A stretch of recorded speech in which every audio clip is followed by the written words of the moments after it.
Good morning and welcome to ABC in the Morning, live on ABC News GH with me, ABENA MANTE. It's a pleasure to come your way this very fine Thursday morning. Is the 11th day of December 2025, 11 days out of the month. Oh, I'm so excited. December is always that should get you excited. You get to celebrate the festive season with your loved ones, with your family, with your friends, and I'm particularly excited about the season. I will tell you what I always tell you, reminding you to keep your head up. Do not relent in your pursuit of happiness. Do not relent in your pursuit of greatness. Continue to work hard at your goals, at your dreams. You will achieve them, and so you will keep hope and faith alive. Very, very important recipe for success. Keep hope and faith alive. So far as we are alive, we have hope, and so please do not give up. Do not give up at all. Whatever you are seeking to achieve, continue working hard. You know, sometimes we draw plans for ourselves. Perfect, really great. It's great to have timelines. It helps us to measure our goals, measure our achievements and all. But sometimes the things we want to do fall just outside our plans and we get frustrated. And when we get frustrated, we feel everything has come to an end and I'm a failure. No, please do not feel like that. Do not think like that. Do not have a defeatist mentality. It's why I will always remind you to keep hope and faith alive and continue to work hard. Continue to work so hard. You will achieve all that you hope to achieve. I am hoping with you. I'm praying with you. And above all, I am rooting for you. If there's no cheerleader in your corner, ABENA MANTE is your cheerleader. I'm cheering you on. And so every time you're doing something and you feel like you're losing or you feel defeated, remember that I'm cheering you on, okay? Virtually, I'm very much cheering you and I'm praying for you that you achieve all of them. Today on ABC in the Morning, we'll take a look at the transport sector. We've been bringing you our community watch, Left Behind, the issue about rush hour and how difficult it is for many Ghanaians to get vehicles to sit in at the rush hour because the vehicles are not enough. They are not enough to meet the demand. Well, the Transport Ministry says that they are bridging the gap in some way, giving some cars, some buses, little buses to various corridors, the various corridors where we know that the situation is quite difficult. And so the STC buses would be running across those corridors in the evenings at the rush hour from 4:30 p.m. to 8 p.m. You know, by 4 p.m., people have started closing. They are getting to the roadside. The traffic is thick. You know, let me give you an example, even before I come to front story. At 37, at the station where they call the first gate, that is opposite the 37 Military Hospital. For those who are using the La Paz, Ablekuma, Awoshi, Kuman, Kaswa Road, most of them line up on that road or that station, that bus stop. Yes, it is a bus stop for cars. And as early as 4 p.m., the queue already begins and long queues just to get a bus home. And so the Transport Minister is making the work easy, starting with some corridors, and they'll be releasing buses for the work. Great start. And we hope to see it expand. We hope to see more government buses around to ease the burden on the consumer because, you know what, when there are no cars, not only are you struggling to get a car, now you have to struggle and get extra money. A friend was telling me how yesterday in the morning, going from Ashongman Estate all the way to Accra, a journey that should have cost about 80, 50 pesos or 9 cedis, cost 17 cedis early in the morning around 7 a.m. because the maids, the trotro drivers and their conductors who are the maids decided they were going to load from Ashongman Estate to Dome, from Dome to Circle, from Circle to Accra. And so having to pay double of the amount or almost double of the amount because of this issue. And so the issue does not just end at the unavailability of vehicles, it compounds to now spending more than you would have spent. So today we'll look at that on our front story. On our main discussion, we'll look at the conversation about the OSP.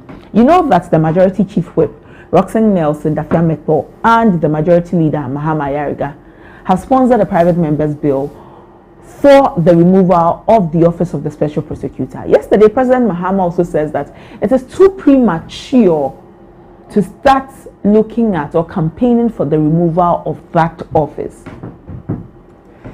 You know what? This is Majority Leader, the leader for government business in Parliament. Now, this is the President who is at the seat of government. Where's the distinction? Will they be dropping that bill because the President says that it is too premature to advocate for the scrapping, the removal, the abolishing of the Office of the Special Prosecutor? We'll take a look at that this morning on ABC in the morning. Also, yesterday evening, before we all went to bed, Electoral Commission released a statement. To what effect? Electoral Commission says 30th December, even before we enter into the new year, there will be the rerun of elections in Pandai. Martin Yindam of the NPP, Daniel Watao of the NDC.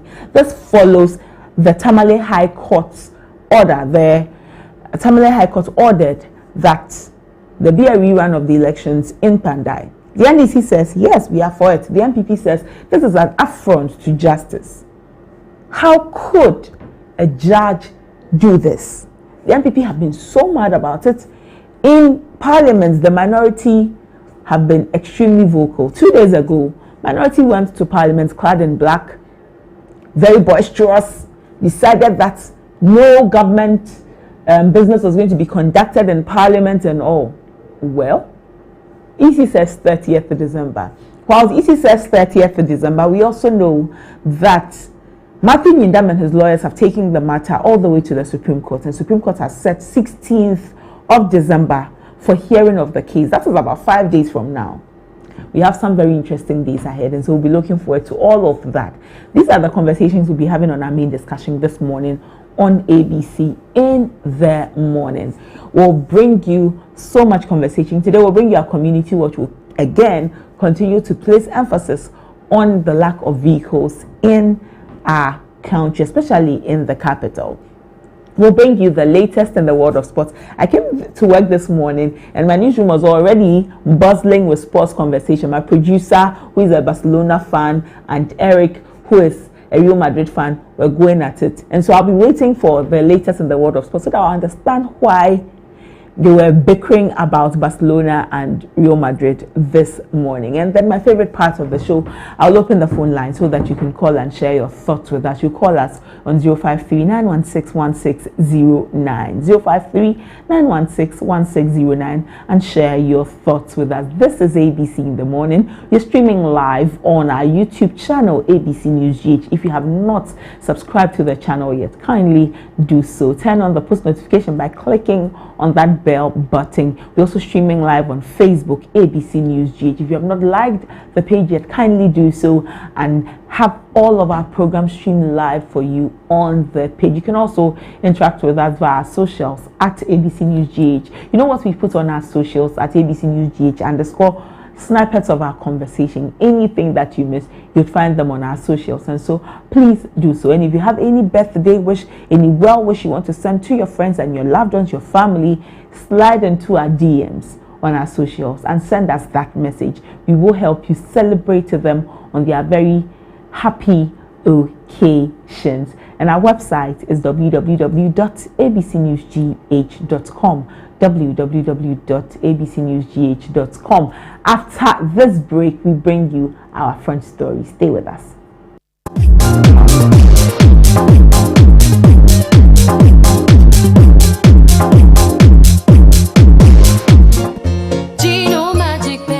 Magic pepper and onion, a delicious tomato mix with tomato, pepper and onion. No grinding, no blending. Ya yenyi na da da da. So pa mediane no abin. Come on, Gino, do your magic. papa na wukunu abefie.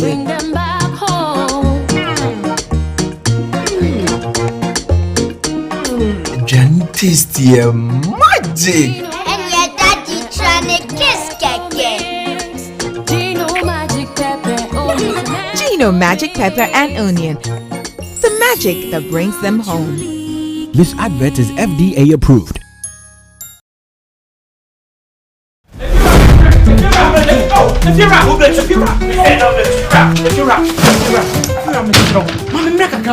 Rent back with the beer open.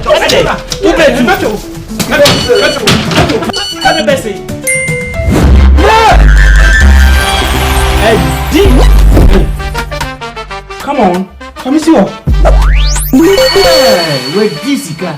My friend, see before. It's the Telecel Too Much Money promo. Win cash daily, weekly, and a grand prize of 1.2 million Ghana cedis. Just reload or buy a bundle with Telecel Cash to earn points and stand a chance to win big. Dial *500# or visit the Telecel Play app to opt in and start winning in the Telecel Too Much Money promo. Terms and conditions apply. This promo is regulated by the NLA on the Caritas Lottery platform. Macho, sister man, when is campaign? Sister man, if you're a baby, many schedule no. If you know, meto etiaka. Inti ene, uno banu mpe baby amubeda. Oh, no abeka. You did too much money. No matter. Telecel, connecting energies.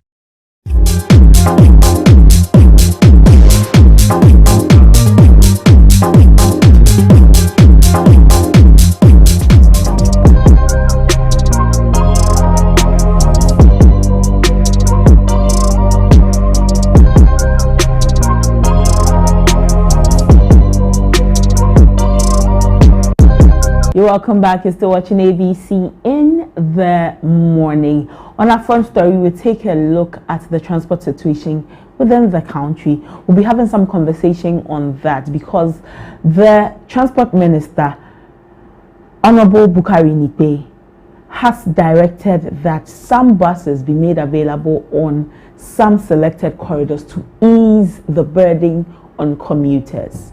We'll have conversation, but before that, let's take a look at this report filed by my colleague Khadija Isifu Anabab, who took the time, the pains, to follow commuters on this journey of waiting for vehicles at peak hours. When we are done, we will bring you the conversation. Stay with us. The days I'm supposed to go work, I'm supposed to go very early. I will leave around 4 o'clock. But if I'm not careful and I wait up to 6 o'clock, it will take me more than maybe an hour by the roadside to be able to get a car. And sometimes we are congested, we be crowded at the place and we all rush to get into the work. Sometimes we end up not getting car as soon as possible. Maybe on a panel banso, I will be jina kwa home 6 o'clock. Men na e fe no anya car wo be aduma. Nti car ne dia ye brepa.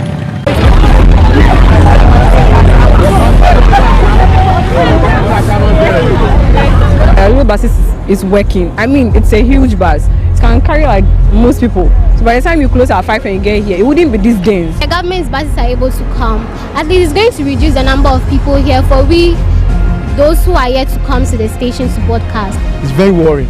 So we are pleading with the government to help us in this situation. So we plead on the government to talk to the Ayalolo people to help us. If the government can do that, it will help.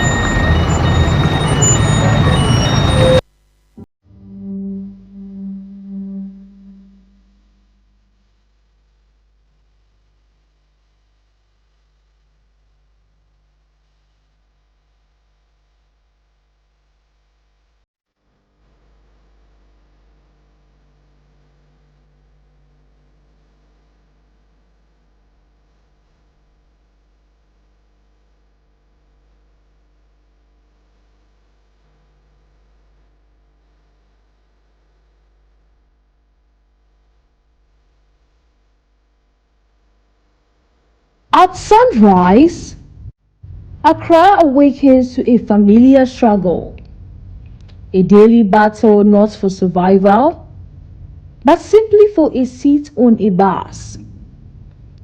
For hundreds of workers, students, parents, and traders, the day begins not at their destination, but here on the roadside, waiting.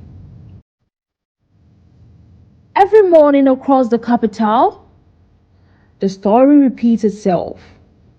Crowded bus stops, long queues, and frustration etched on the faces of people who have been here far too many times.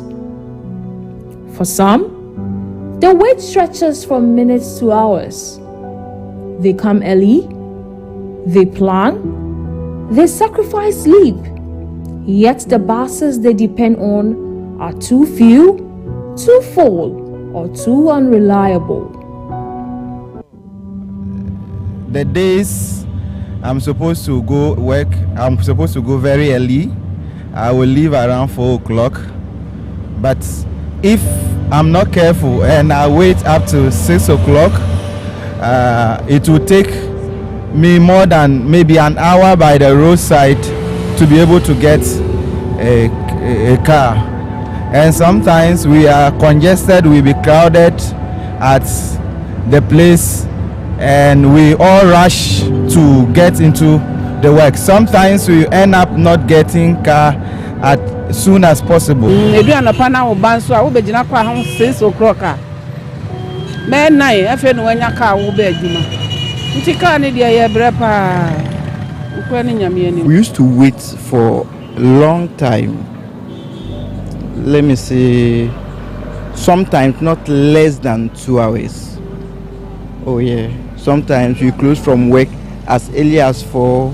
We'll be here till 6 to 7:30 before we get car. I've been waiting here more than 40 minutes now, and I'm going to Teshi. Is the situation like this every day for a vehicle to come and pick you to the station? It's an everyday situation. It's every day. Sometimes we can wait here more than 2 hours before we get car to where we are going. So it depends every day by this thing. Maybe you can come, you get easy. Someday you come, it's more than hours. They're waiting for buses. Let me say buses to be sent to our various destinations at our various places at Teshi, Nungwa, Tema, Shaman, and Kubat. We will not be surprised standing here for about 2-3 hours before we get cars to help us to our various destinations. And in the middle of this chaos lies a painful contradiction. The Ayalolo buses introduced in November 2016 to support the private transport system have been left to deteriorate.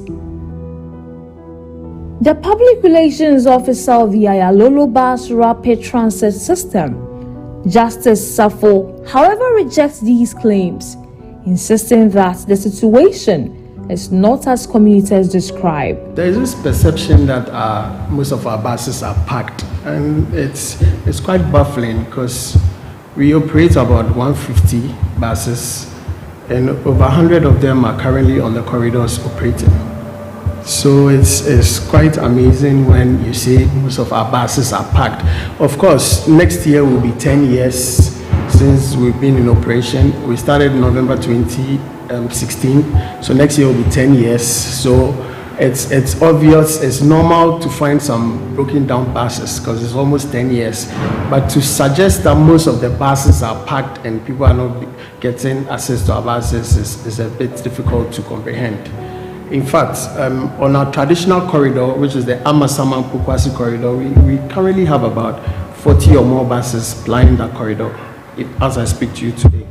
We have other main corridors, Dodowa, Adenta, Medina.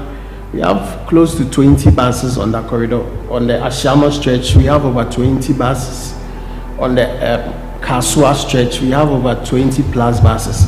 So we wonder why people, of course we cannot serve the whole of Accra. We have millions of people in the capital city, but we are doing our best to serve our people. So our buses are not packed. the buses we have available are on the road and they are working. But for stranded commuters, the message feels simple. The solution is right there, yet out of reach. Many commuters carry stories they wish they could forget. Arriving late to work, losing pay, receiving warnings from their bosses, missing appointments, or simply feeling helpless as time slips away each day. Bedu adwuma na me boss bo afu. Anya me na mani ya de nkra adwuma no mitumi ya nkase se me no apamo me because of me late. So because me nim adwuma na me ye adwuma ni ye nti. Mama no ye worried. Nti me kwa ope. Go to work very late. And though our bosses know that at the end of the day, because of car, you are not able to come to work, but that does not take the fact that you are late. Obi wo ho na boss be friend no boss me nya car this boss no ebi nti ase say if you are supposed to say break juma 9 o'clock now about 10 o'clock and you be pon 10. Yet they return the next day and the next because they have no choice. When a vehicle finally pulls up during rush hour, commuters describe the scramble as survival of the fittest. And then you really have to fight for the car because the moment you try to relax, it means you'll be here till like 10.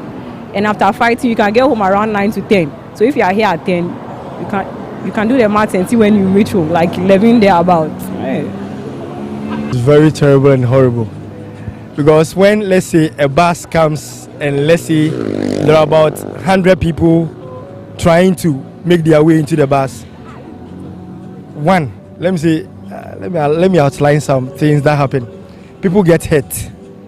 People's things are stolen in the course of they rushing into entering the vehicle. If you no fight, you no get.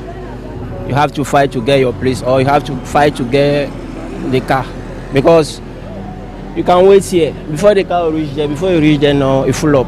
Then you have to be waiting more than before another car will come. So it's not easy. It's not easy. It's a struggle. It's a struggle that you have to fight before you get inside the truck. You see a lot of people running towards the car, and then you might get hurt, you might get cut, and some of the cars are not even good. So they might cut you, and then you have to go to the hospital for tetanus and stuff, which is very bad. Morning when I was coming to work, someone was robbed. Yeah, because the person was fighting for a car just to get to work.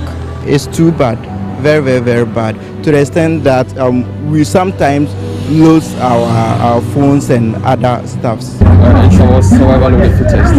Yeah, we have to ride for the car. Very difficult for class.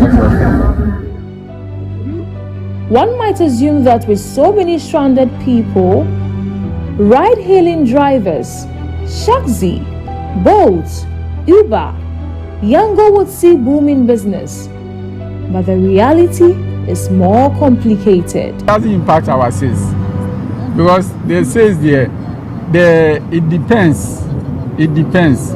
For the sales, it depends when it's rainy. It's only when it's rainy. That's when people will start ordering boats and other online apps. So that's the only thing that impacts our sales. But when you see, let's say, rush hour, you see a lot of people standing on the road waiting for cars, because taking trotro to their place is less expensive.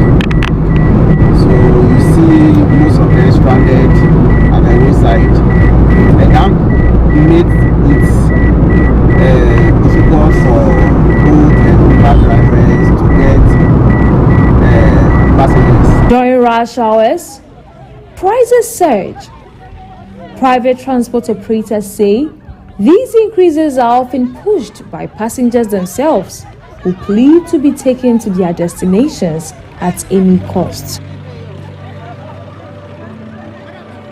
Yana, even before no so no mo high, so I say because I want no parking be anyhow. Ba wo gyina na wo si nipa ne acho. So what you say no parking be any hono. And I'm lemon chese baby no parking in just a cage ma wo che. It's na my drivers for me cars and be blame hoko. It's not sometimes be don't know when it was a bit plan apa. Sometimes you do anapa by you go say dia. The very stark reality of the Ghanaian commuter. The transport operators also say why they do certain things on the road. I mean, many commuters do not agree with them, but that is also their reality. And so now, two realities clashing. To ease the burden on commuters, okay, the Transport Minister, Honorable Bukari Nikbe, says that government is rolling out emergency buses to deal with the situation in the interim. This is like a short-term solution so that they can better work on our transport situation, because like it or not, we have a transport deficit in the country. We really do have a transport deficit. Not everybody owns a vehicle. A lot of people have to rely on public transport, and I dare say that if we had a very robust and seamless public transport, I'm sure a lot of people would be glad to park their cars. Let's listen to the minister. 10th December, and we will ensure that those buses are available at the peak hours to support our commuters who have closed from work to get home safely. And the Ministry of Transport is doing this in collaboration with the Intercity STC. Some of their long route vehicles return at good times and their schedules are for the next day. We are ensuring that we mop up all those vehicles and ensure that they are on our routes. So for now, we have identified 4 major corridors that we are going to deploy a minimum of 8 buses to each of the corridors.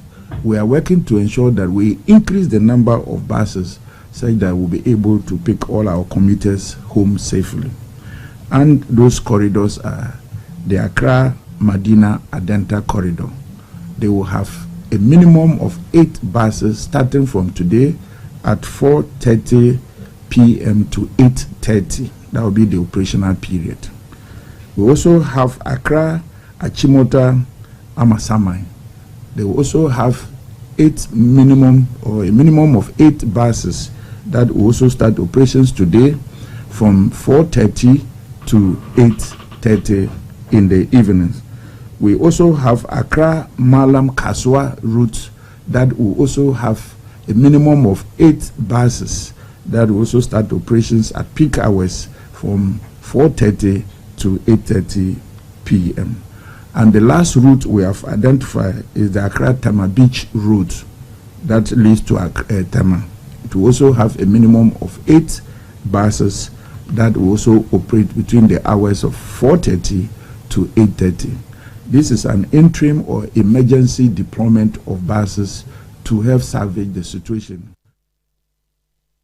An interim or emergency intervention to salvage the situation. We appreciate the intervention. It means that the minister, the duty bearer, is paying attention to what is happening. Ghanaians have been complaining for a very long time now. All of these things have been a burden on the average Ghanaian, and you can't take it away. Like I said earlier, not everybody can afford to own a bus or car. Not everybody can also afford to use the ride-hailing apps every day. Not everybody, again, can afford taxis to and from work. And so the cheapest alternative or the cheapest option is the trotro as we know it. But because of this situation, even the trotro sometimes become too expensive. Maybe you should pay attention to the road sometimes and see some people walking a distance just to reduce the amount they would have spent. Case in point, you were going to Dome and you were coming from Accra and they are charging exorbitant fares. And you look at how difficult it's even going to get to get the buses. And then you have to pay the exorbitant fare. You decide, I'm going to start walking from Accra Central all the way to Circle. when I get to Circle, maybe I may get the regular bus, which is not charging exorbitant fares, and then I can join. You get to Circle and the situation is still the same. You walk all the way from Circle, you get to Achimota Old Station. There, you feel like there's some respite. Most definitely, by the time the buses have gotten to Achimota, there will be some empty spaces, and now they'll be charging the regular fares, and so you board it there. And I've seen that a couple of times, many times, when commuters have said that that is the measure they have taken, just so they could reduce the burden on themselves. In any case, you're already late, and so they might as well walk the distance. You're looking forward to speaking with Kennedy Osenyako. He's a ranking member on the Roads and Transport Committee. We'll be looking forward to speaking with the Honorable MP on this matter, because this is a very important thing that we're looking at. Transportation within the capital, it continues to break the back of the commuter. But you see, this is your daily struggle, and so, like they say, pick a struggle and then stick with it.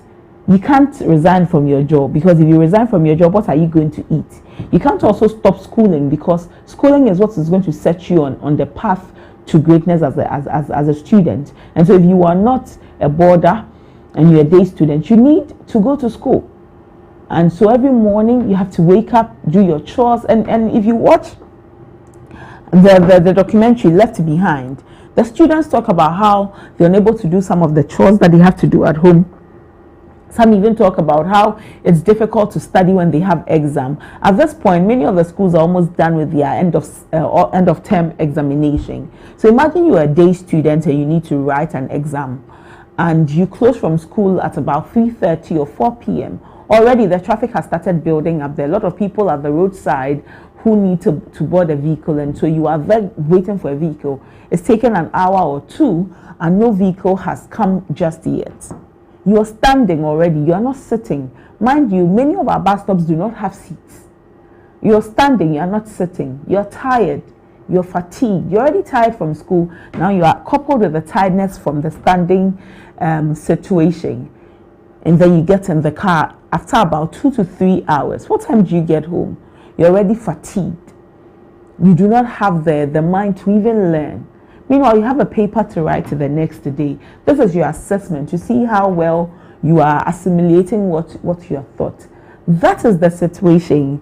For Atomic Down, Dome Atomic Down, within the Dome Kwabenya constituency, at 4 p.m. when you use the road, I always look at the students on the road and it bothers me. There's a day senior high school at Down. They close, and these are a lot of students who want to go home. Not only is there the day senior high school, there's also the Atomic government school. I'll try to remember the name, just after the day school. Again, you go a few meters ahead, and then there's the Gayak Basic School. And so when school closes, these are 3 huge schools that have closed from school. And so the students are many, they are along the road just waiting for a vehicle. Many of them going to Medina, so they want Medina churches. And you see that obviously the churches cannot match up with the students at the roadside. And the Medina churches that ply the route are just about 12 seater. They are the small churches, they are not huge buses. So students and then people who have closed, workers, are all waiting for vehicles to go home. And you see them at the roadside. They are kind of say, Bob Dumpim. At the roadside, there are just so many.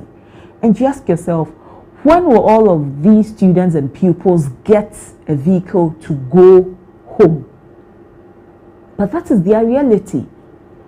At the end of the day, it is their reality. These are students who have closed from school and want to go home. And I'm just talking about the atomic route. They are just using the Down Hacho atomic route. You close from work, you go to Atomic Junction.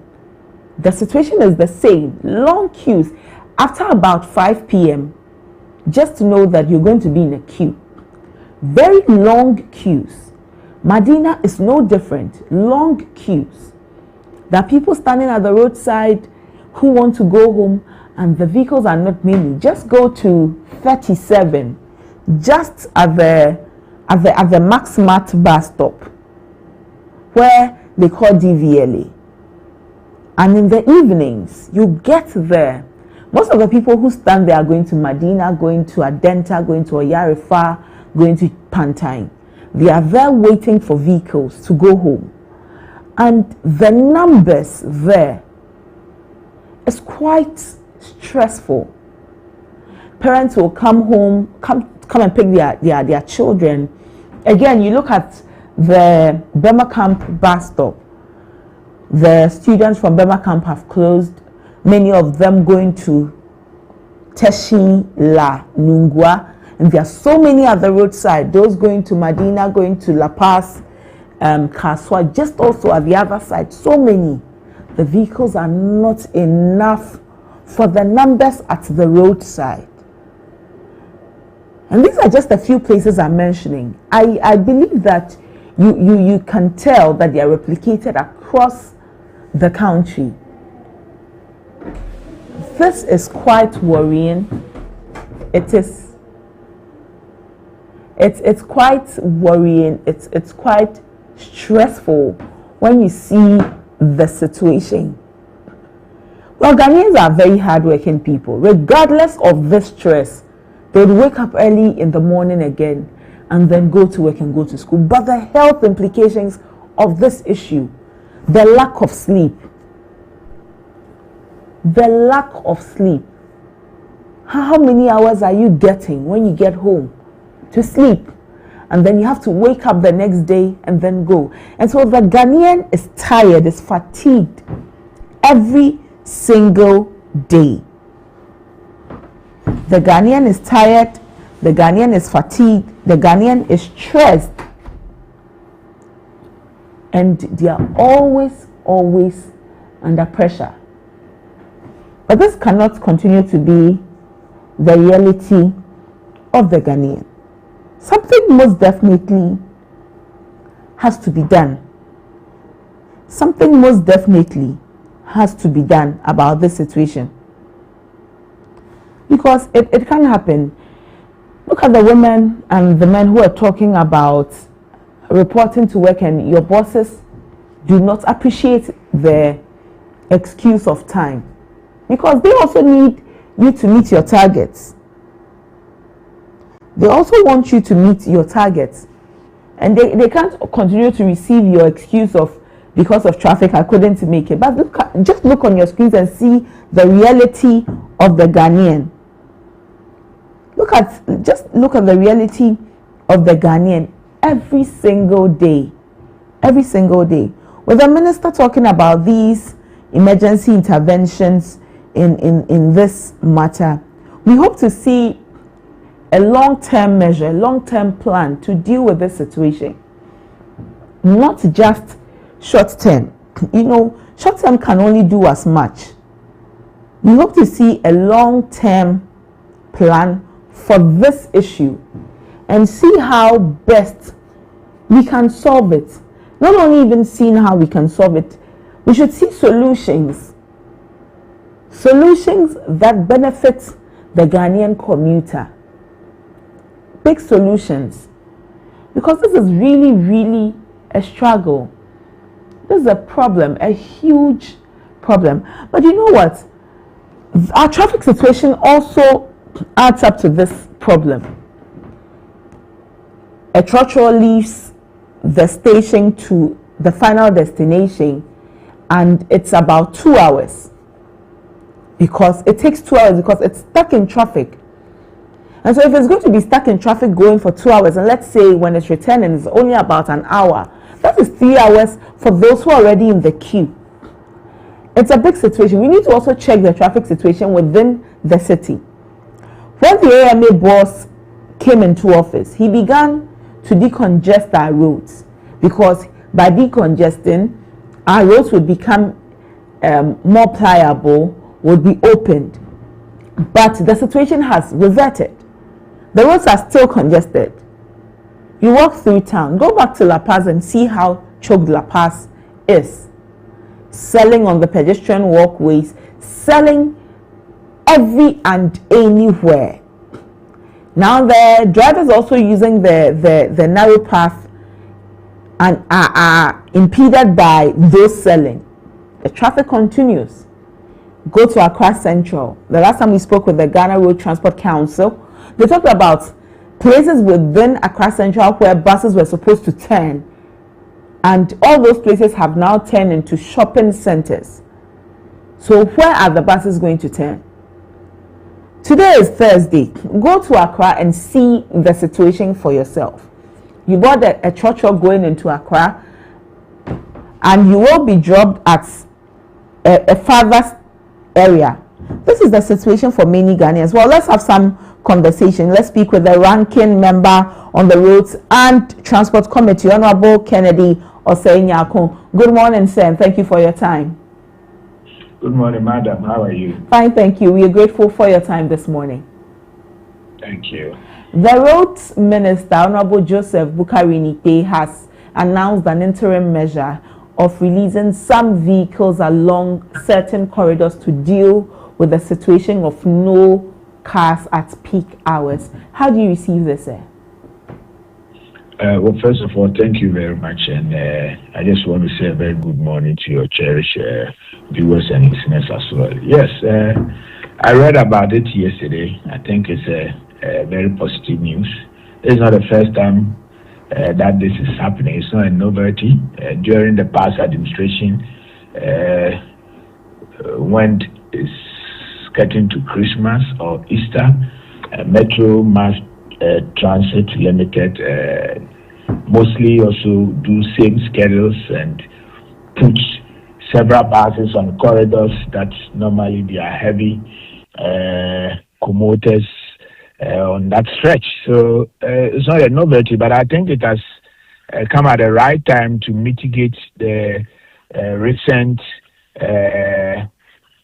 surge in this transportation demand by individuals who are just trekking in and out about to get their Christmas stuff, and also to mitigate the situation where other commercial drivers want to use that as an advantage to exploit innocent travelers and commuters. So I think it is good. I mean, we'll just have to keep it up because the previous administration kept it.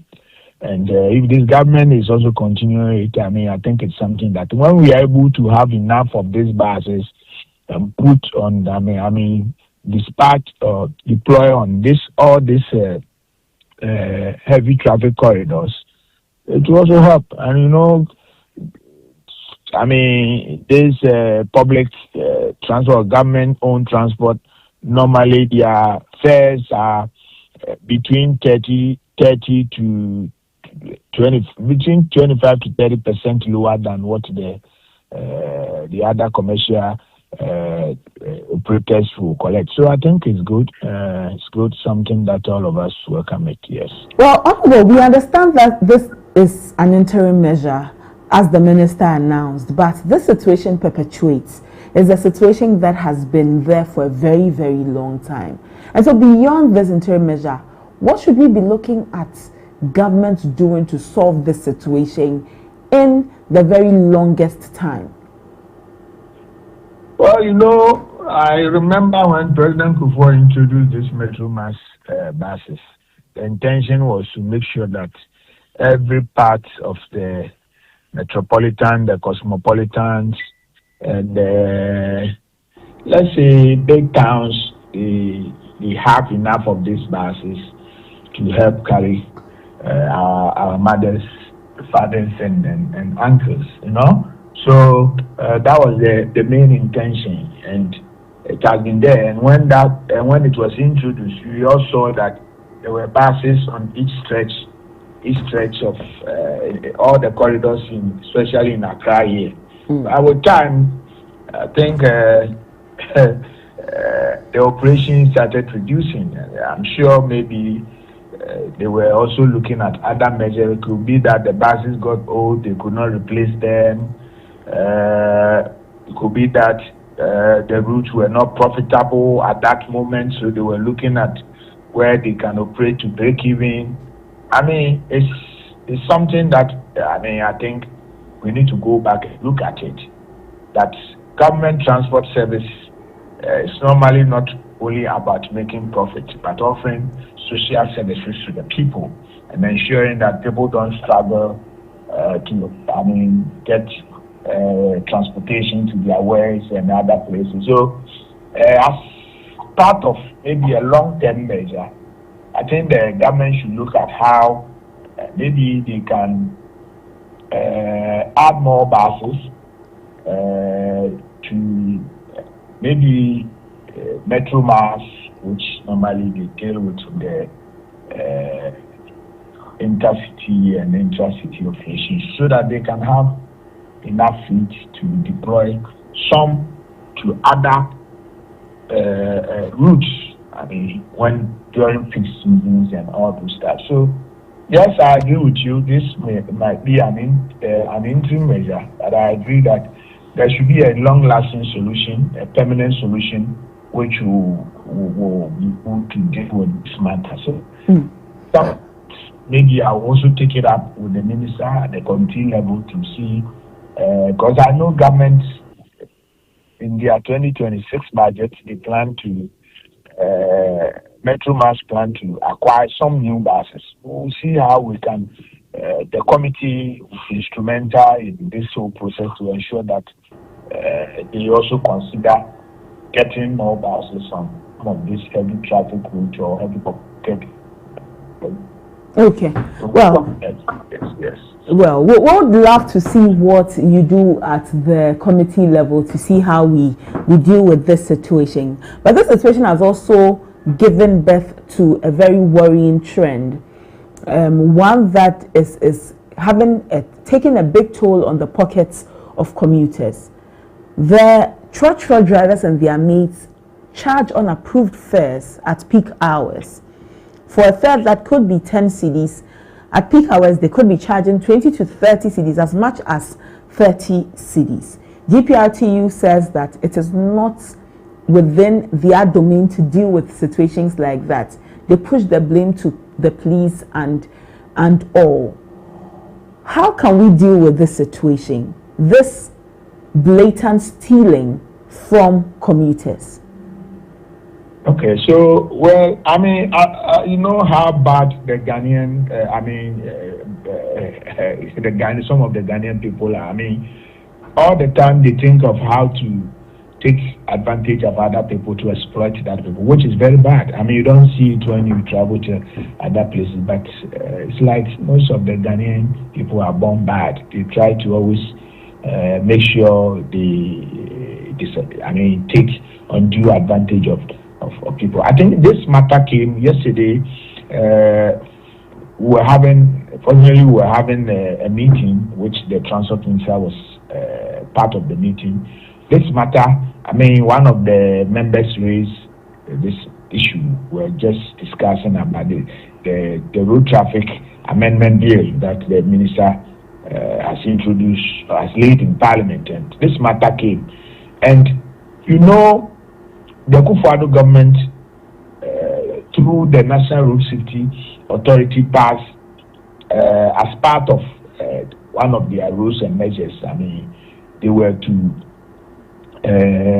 pass their act, and they were to make sure that every commercial transport operator in this country is licensed, and the license valid for, let's say, a year, and every year that license must be renewed. What it means is that if you're a commercial driver and you are not licensed by National Road Safety Authority, it means you are operating illegally. One of the decisions that the minister took was that those drivers, those commercial drivers that are cheating travelers or cheating passengers, I mean, charging exorbitantly as compared to the normal prices that, I mean, GPRTU and the other commercial driver operators have agreed. if you are a passenger and you encounter such activity or such exploitation by any commercial, just pick the car number and make a report to either National Road Safety or the ministry. They are going to withdraw the license. They will not license them. They will withdraw their licenses. They cannot operate. So I think it's also one of the punitive measures that they want to put in place to ensure that truck drivers don't overexploit passengers excessively. So I think this is one of the key measures. It is a deterrent one, because if you do it and your license is withdrawn, you cannot operate. And if you want to operate, it means you are operating illegally. You know the consequences of operating commercial transportation, or even being a private, if you are even a private driver, operating or driving without a legitimate or a genuine license. So I think it's something that the ministry will deal with it. But I think we already have the basis. We have the law which was passed by the Kufuor government is there. So I will urge this government to encourage the National Road Safety Authority to be able to discharge their duties, their mandate as stipulated in the new act, their new act. Yes. Okay. Now let's take a look at regulation in this matter. The unions say that this issue lies squarely at the doorsteps of the police and not really with them. And so it looks like we are not seeing any stringent regulation within the transport sector. And so at the committee level, how could you push for more regulation within our transport sector, so that you have just said that during the Kufuor era, there were some interventions that were brought in to deal with the situation. But how much more can we do to set some regulations in stone so that it governs the transport sector? Well, I think the ministry and the National Road Safety Authority, they are already putting some regulations together. They brought, you remember there was this, they were laying this regulation in 2024, where there was an issue of MPs or other politicians who wanted to use a siren. They wanted us to put in it that MPs can also use a siren on their cars and all those, which raised a lot of controversies. And that regulations was withdrawn. Draft regulations were withdrawn. They've still not, submitted it back, but I believe they are tidying it up.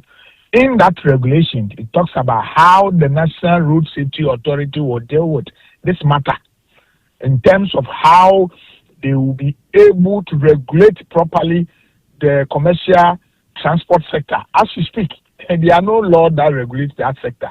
So everybody buys a car and just put it on the road and start operating. And that is how it is. No country, no serious country,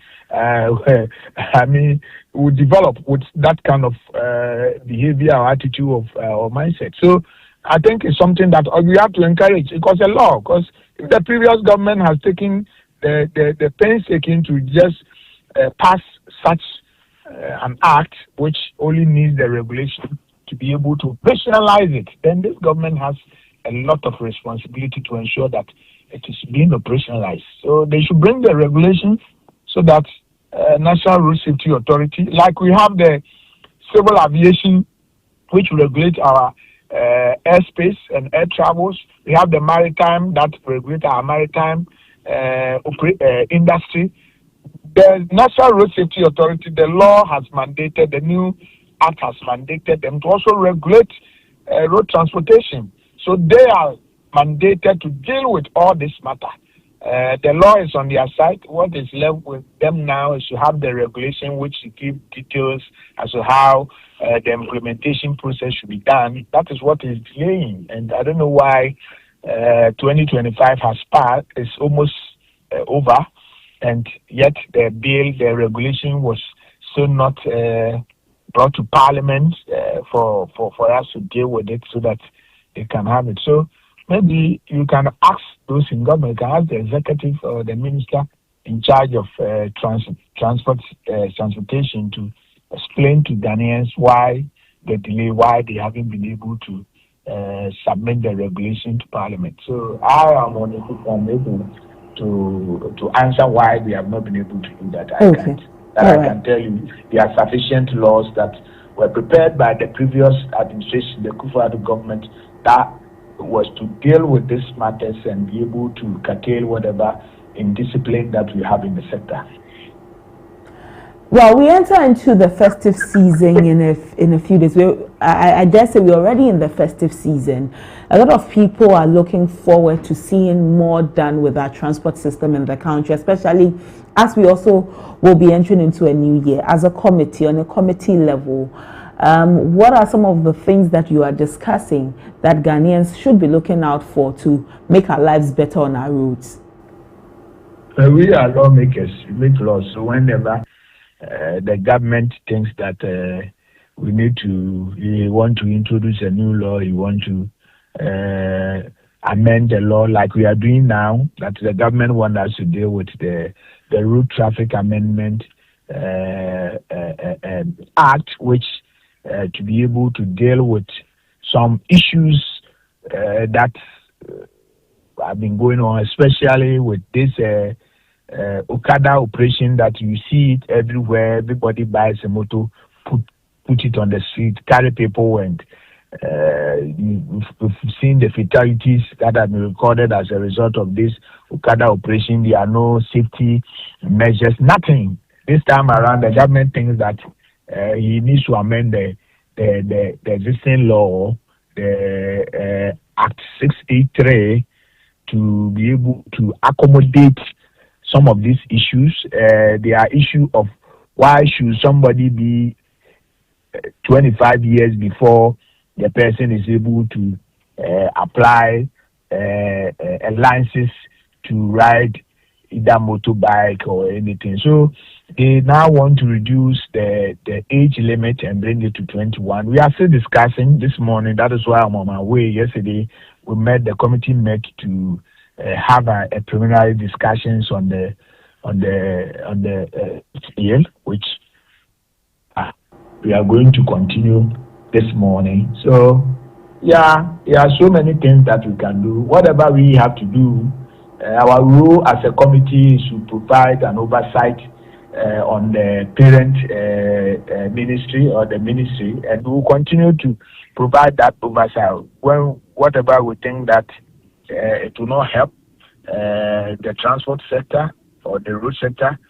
The committee will not relent on our effort or hesitate to invite the ministry and its agencies to respond to some of the issues. So yes, the committee, we are there to just complement whatever the various ministries under our supervision are doing. So we'll continue to provide that kind of support to the various ministries. Yes. All right.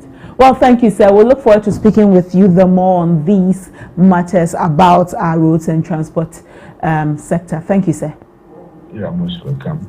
Kennedy Osei-Nyako is the ranking member on the Roads and Transport Committee. That's all for our front story here on ABC in the morning. After the break, we bring you our main discussion. Stay with us.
counting, easy. Scoring, easy. Winning, easy. You know what be easy now? Kivo 4-in-1 Gary mix. Aye easy. It gets everything inside. Gary, creamer, sugar, roasted groundnuts. Just add water. Sharp my soakings make ready. Taste and energy. Made easy. I'm a match winner, but the real champion is Kivo 4-in-1 Gary mix. Champion taste. Also available strawberry, coconut, and chocomore. This advert is FDA approved.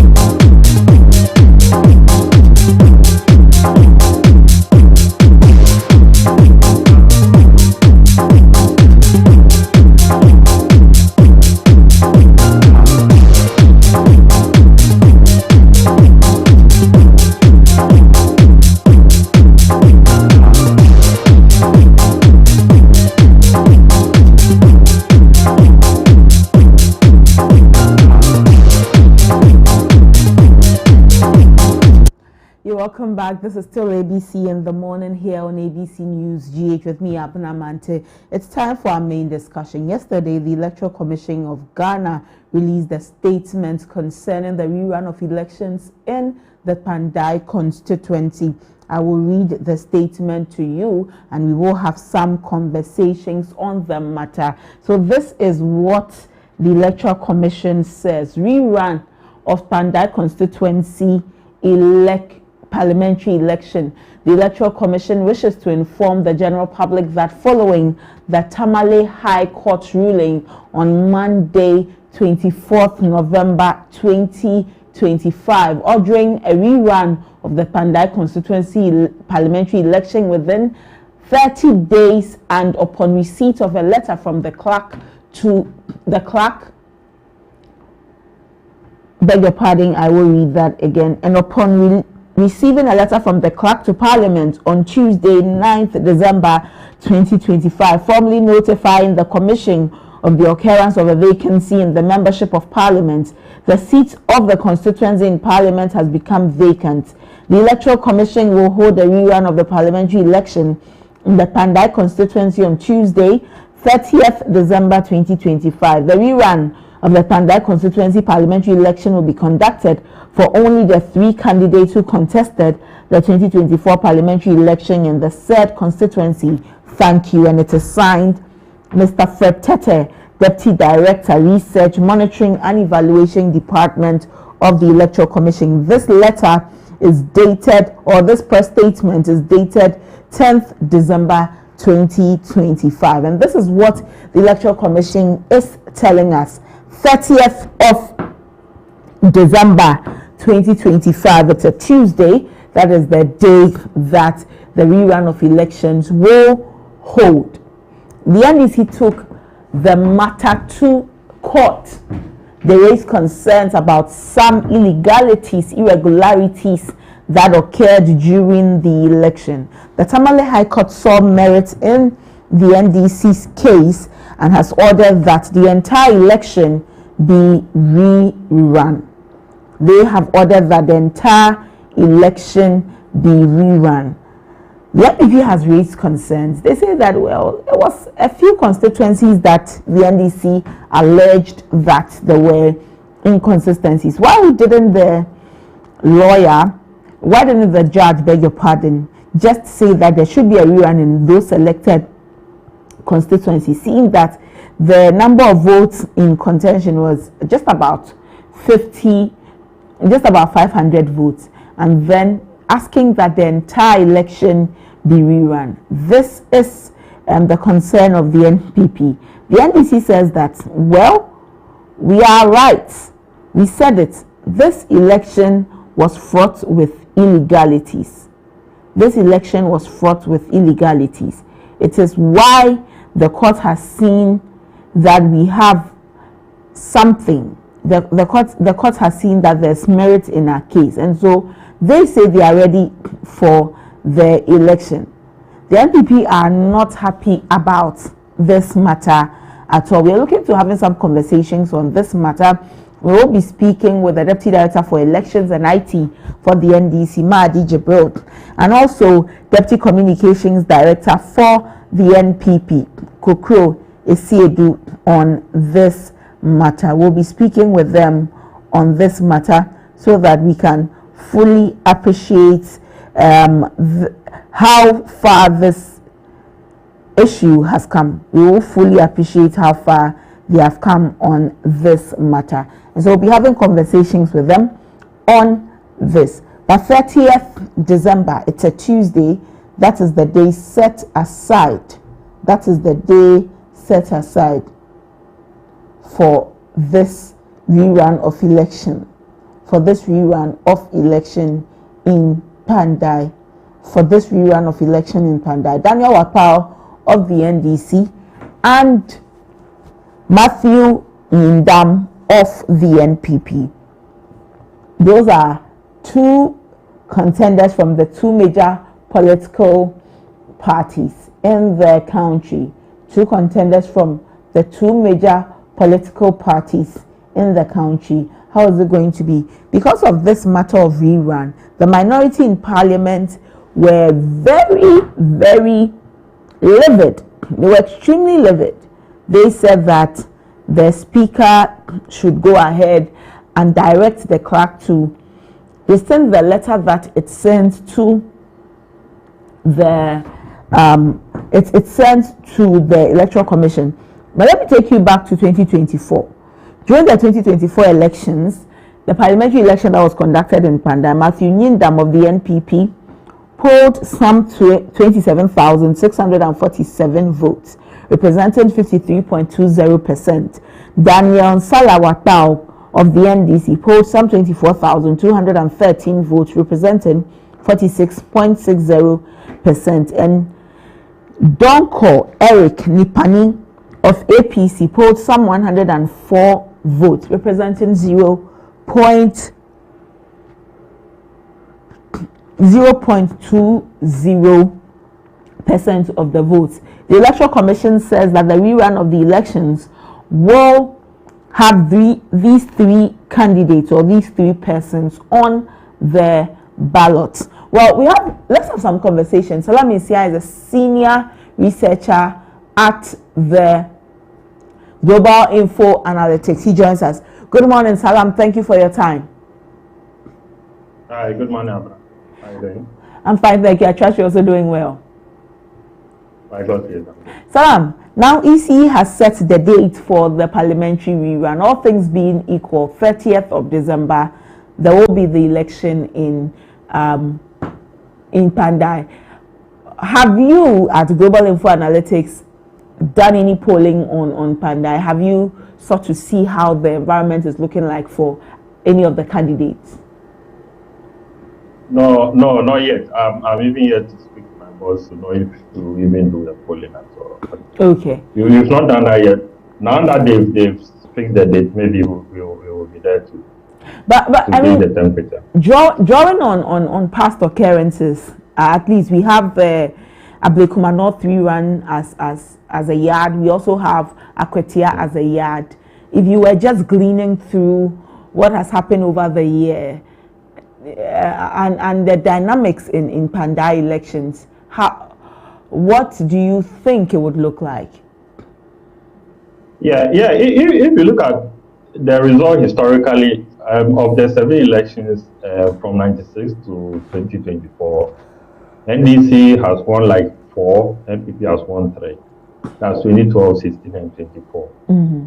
But if you check the current MP's numbers for 2024, I think it was around 53. That was about one of the highest over the period. So it could also be that he is quite popular in the constituency. Okay. But you see, then again, with by-election for an incumbent government, which is very relatively new government, and it will also just suppose the fact that party affiliation for NDC has increased. It means that NDC has a fighting chance of probably wrestling the seats from NPP, but we will need to go further to actually see what's happening.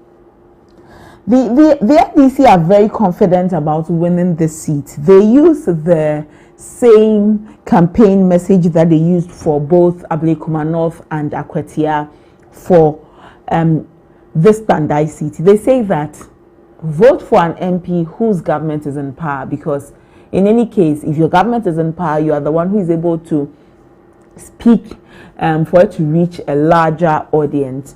Do you foresee this campaign message still working in favor of the NDC? Yeah, it generally works for an incumbent government, because what they do is that they begin to set all sorts of projects there prior to the elections. And that tends to attract some of the people who might be dying need of one thing or the other. So it might work, but the only thing is that if you project in the future, and you are not in government, and your constituency or a swing constituency is up for grabs, that campaign will also be used against you. So sometimes when you are in power, you think that it's all about development projects. It's when you leave power that you realize that maybe the other dynamics that you might have to look at. But of course, every people might have done some projects there, so they might also protect. But all will also depend on the candidates, how popular they are, how they are able to mobilize their base and all that. You say that, and whose base is more energized. Okay. You say that you cannot use just development as the yard. What would have been the other factors to look at for either of the candidates? I know it is 3 candidates on the paper, but I say either because it is the NPP and the NDC that are vocal at this point. What would be the factors that you would have expected that they build on to draw the vote to themselves? Yeah, you know, the issue about development projects during by-elections is that it doesn't last, right? It doesn't last. It's just to try to attract the people to vote for you. After that, you realize that all their stuff, they'll put all those things back. So that's why I'm saying that they should be able to extract some kind of concrete commitments or some kind of concrete developmental projects that will last beyond the elections. Because after all, they want to win the elections, so they will do whatever it is they need to do prior to the election. But afterwards, would they continue or would they just stop? So you have to look at who has a long-term development plan for the constituency, which is credible. And of course, both of them can also talk about what they've done, how much they might have reduced the poverty situation, or maybe improve the livelihood of the people there and all that. You mentioned earlier that party affiliation for the NDC has increased and more than it has for the NPP. What is driving this this love for the NDC? Yeah, the 56% that President JM gathered is not by fluke. You see, people might have been, their numbers might have increased because you have some disgruntled NPP people who now are leaning NDC. Some floating voters are now leaning NDC. So that's accounted for it. But of course, we have to trend it. We've trended from post the elections up to now. It's around 40-42%. So if you try and do a kind of proportion, you also expect that in every constituency, their support base might have also increased by a certain proportion. That's why I'm saying that it gives them some kind of edge. But of course, whoever is also able to pull more of the floating voters have a better advantage. But if you are 42 and the opponent is around 32, it means you have an edge over your opponent right from the beginning.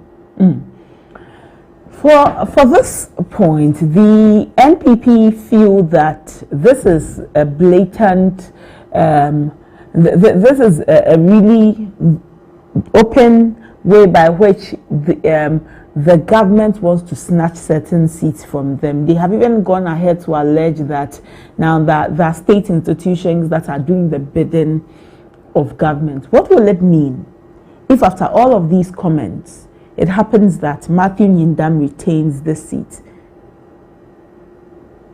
Yeah, then they are bragging rights, whatever. But I'm a bit concerned the NDC's inordinate attraction for seats, because they nearly have two-thirds majority, right? They do have two-thirds majority. Yes, they have two-thirds majority. So what's their obsession with getting more seats? I think it's a bit concerning. It's a bit suspicious, right? Now I don't even know whether even the court processes have been exhausted. I know. I think they filed for stay of execution. The matter has now been elevated to the Supreme Court. Matthew Nyinam and his lawyers have taken the matter to the Supreme Court. The date set for the hearing is 16th, some 5 days away from now. Okay, so why is the EC fixing a date?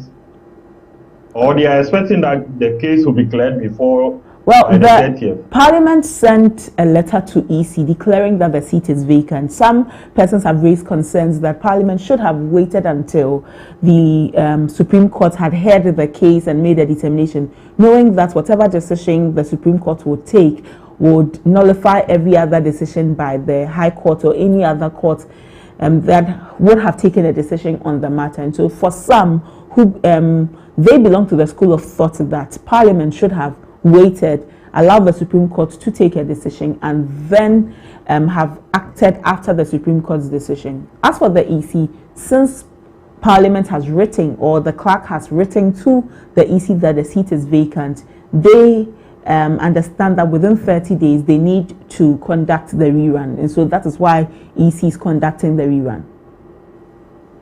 Okay, so the EC's hands are tied because the clerk has admitted that there's a vacancy. So my issue is maybe Parliament could have hastened slowly, just allow the case to be exhausted, then we go for the. I mean, there's nothing so emergency about this. It's not like the MP is no more, right? Mm-hmm. The MP is alive. He can still be doing his fulfilling his legislative duties while they exhaust the case. Then that's what I'm saying. And then this is obsessing with the seat is a bit baffling and concerning. Well, maybe I don't know whether.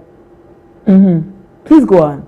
I don't know whether they have a certain agenda, or they just still want to show the MPP that the 2024 election that it wasn't approved. Well, the NDC say that they are going after 2 more seats, even after Pandai, and so really, even Pandai is not the last seat that they will continue to go after. And so, if you raise suspicions even with just Pandai, then maybe you should be looking forward to 2 more seats that the NDC will be going after. Yeah. So what's the point? I mean, unless of course they still want to show that they are formidable on the ground and all. Well, otherwise it's a bit some way. They make the argument. The NDC make the argument that it is all about due process being followed, and the elections is not, apart from the numbers, it's also about the right representation.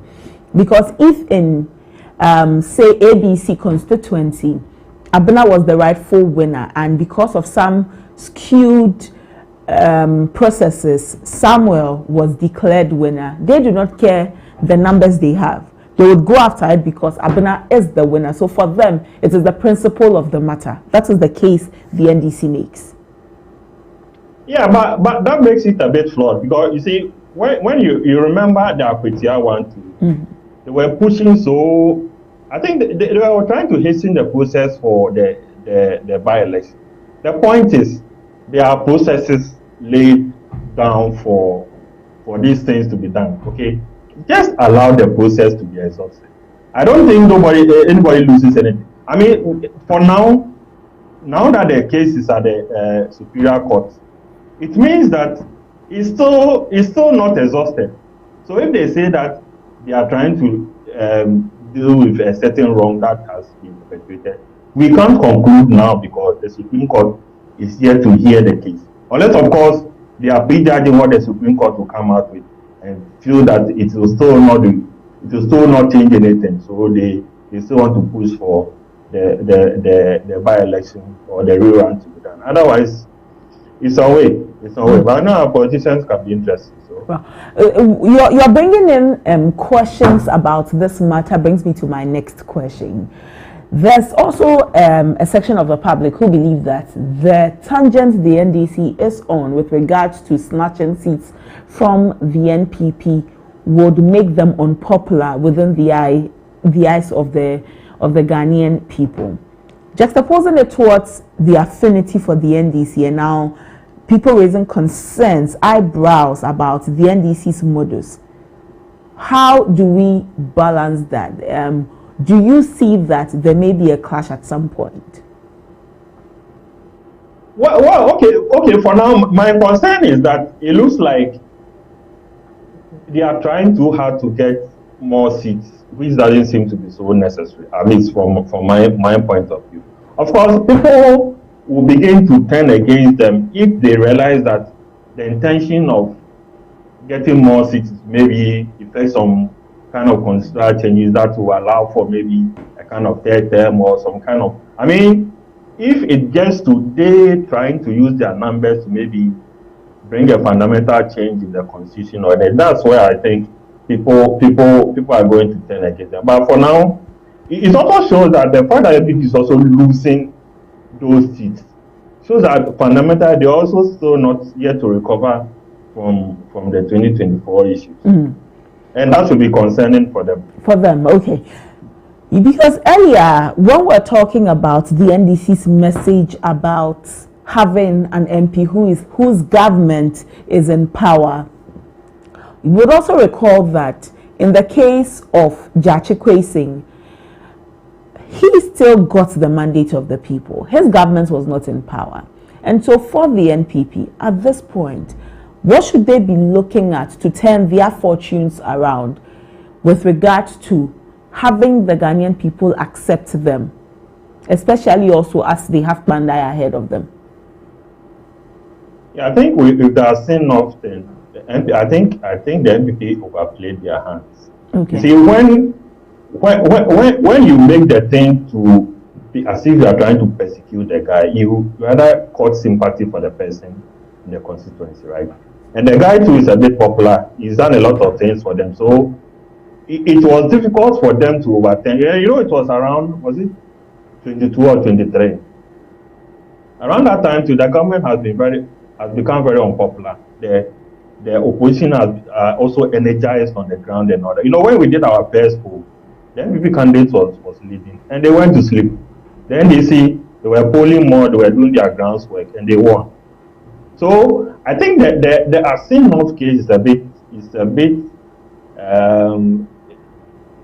different from this one, because that one traveled long. People were feeling that, oh, they are trying to persecute the guy, remove the guy because he's an opposition member and all that. And that, I think, it backfired.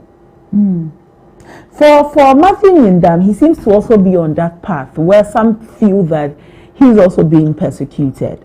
Matthew Nyindam himself raises questions about the numbers he polled during the election. He had been MP before, and then the NDC candidate came to unseat him. And then Matthew Nyindam again unseats the NDC candidate. Matthew Nyindam says that when the NDC candidate unseated him, the numbers he polled as the NDC candidate winner cannot be compared to the numbers that Matthew Nyindam polled last year during the elections. And so if you look at it, it seems for him that it is just a personal attack on him. He even goes ahead to talk about some comments he received from members of the majority in parliament, where he feels that it is a personal attack on his person. His colleagues in parliament have also lent credence to what he said, talking about his experience and how much he brings to the minority. And so could this really be a matter about persecution, about targeting, and could all of this be an advantage to his person, Matthew Nyindam, entering into 30th December? On the face of it, at least the case should have been allowed to travel its full course. So that can be a platform for which he can say that these people are trying to get me out because maybe they don't like me or whatever.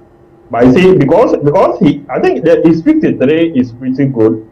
Of course, the NDC too will say that maybe there was some irregularities that might have enabled that kind of outcome. But you see, when you drag it for a long time, he can also make the case at the constituency that they are trying to push me out because they don't like me, and they are trying to use the powers of the state to push me out. If that messaging is able to permeate at the base, then it might be helpful. Otherwise, they might eventually lose the seat. Otherwise, they might eventually go out. This issue also raises concerns about the NPP and its organization, especially at the grassroots level. With this affiliation going for the NDC still has a certain goodwill in the eyes of the people. What will be those three things based on the work you've done over the years concerning the NPP? What will be the three things that you would be expecting the party right from its national level to do to get the affiliation that they have lost? Yeah, I think first of all, the way the presidential primary contest is going is a bit concerning, especially between the top candidates. You see, the thing about the election is that you win, and after that, you realize that you have challenges trying to galvanize the base. In our polling we did a couple of months ago, we realized that both Kennedy supporters and Baumia supporters are planning to vote against whoever wins by voting for NDC. You see, it means that after the election, they have a lot of work to do. They shouldn't just come, maybe if Ken wins, Baumia will hold their hand and they think that that's all. That's not all. At the grassroots, they will also have a mind of their own. They might be a bit more angry than they think. So, first of all, the primaries, they have to tidy things up. Then, you see, when you lose election in that margin, you have to be careful in almost defending everything of the past government, because you were taken out because things were not right. Okay, so now when you begin to defend almost everything that you did, you still tend to alienate the supporters more, because the supporters, even your own supporters, they were not satisfied with your actions and inactions. So you have to be careful. Of course, I've heard former vice president apologize and all that, but that sometimes becomes a bit self-serving, because he's now back. He wants to be elected, so he's trying to pull the supporters back to himself. And also, you see, at the base, they have more elections to come. That's the polling electoral area. It means that the party is likely to be a bit more fractured going forward. So they have to put in plans to ensure that post the elections, and one of the best ways to ensure that the election become less polarized is to ensure that the organizers of the elections or the executives are fair to each and every candidate. So that when the person loses, he feels that he lost because he was not popular. Not that he lost because people were trying to skew things and do all sorts of machinations. But is that what you see within the NPP? Do you see that it looks like the party is unfair to some candidates compared to others? Oh yeah, it always happens. It always happens. I mean, that's normally the MO of our political parties.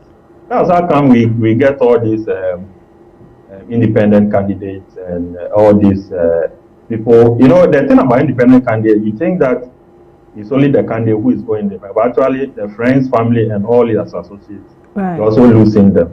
So anytime you have an independent candidate from your party, you should know that you are losing multiples of supporters. And what they do is that they vote against the party, so your main opponent will benefit from it. Right. There are so many people who have been calling for the entire overhaul of the NPP's national executives. Recently, the first vice chairman Bute said that he feels that he's failed the party, and so he wouldn't be contesting again.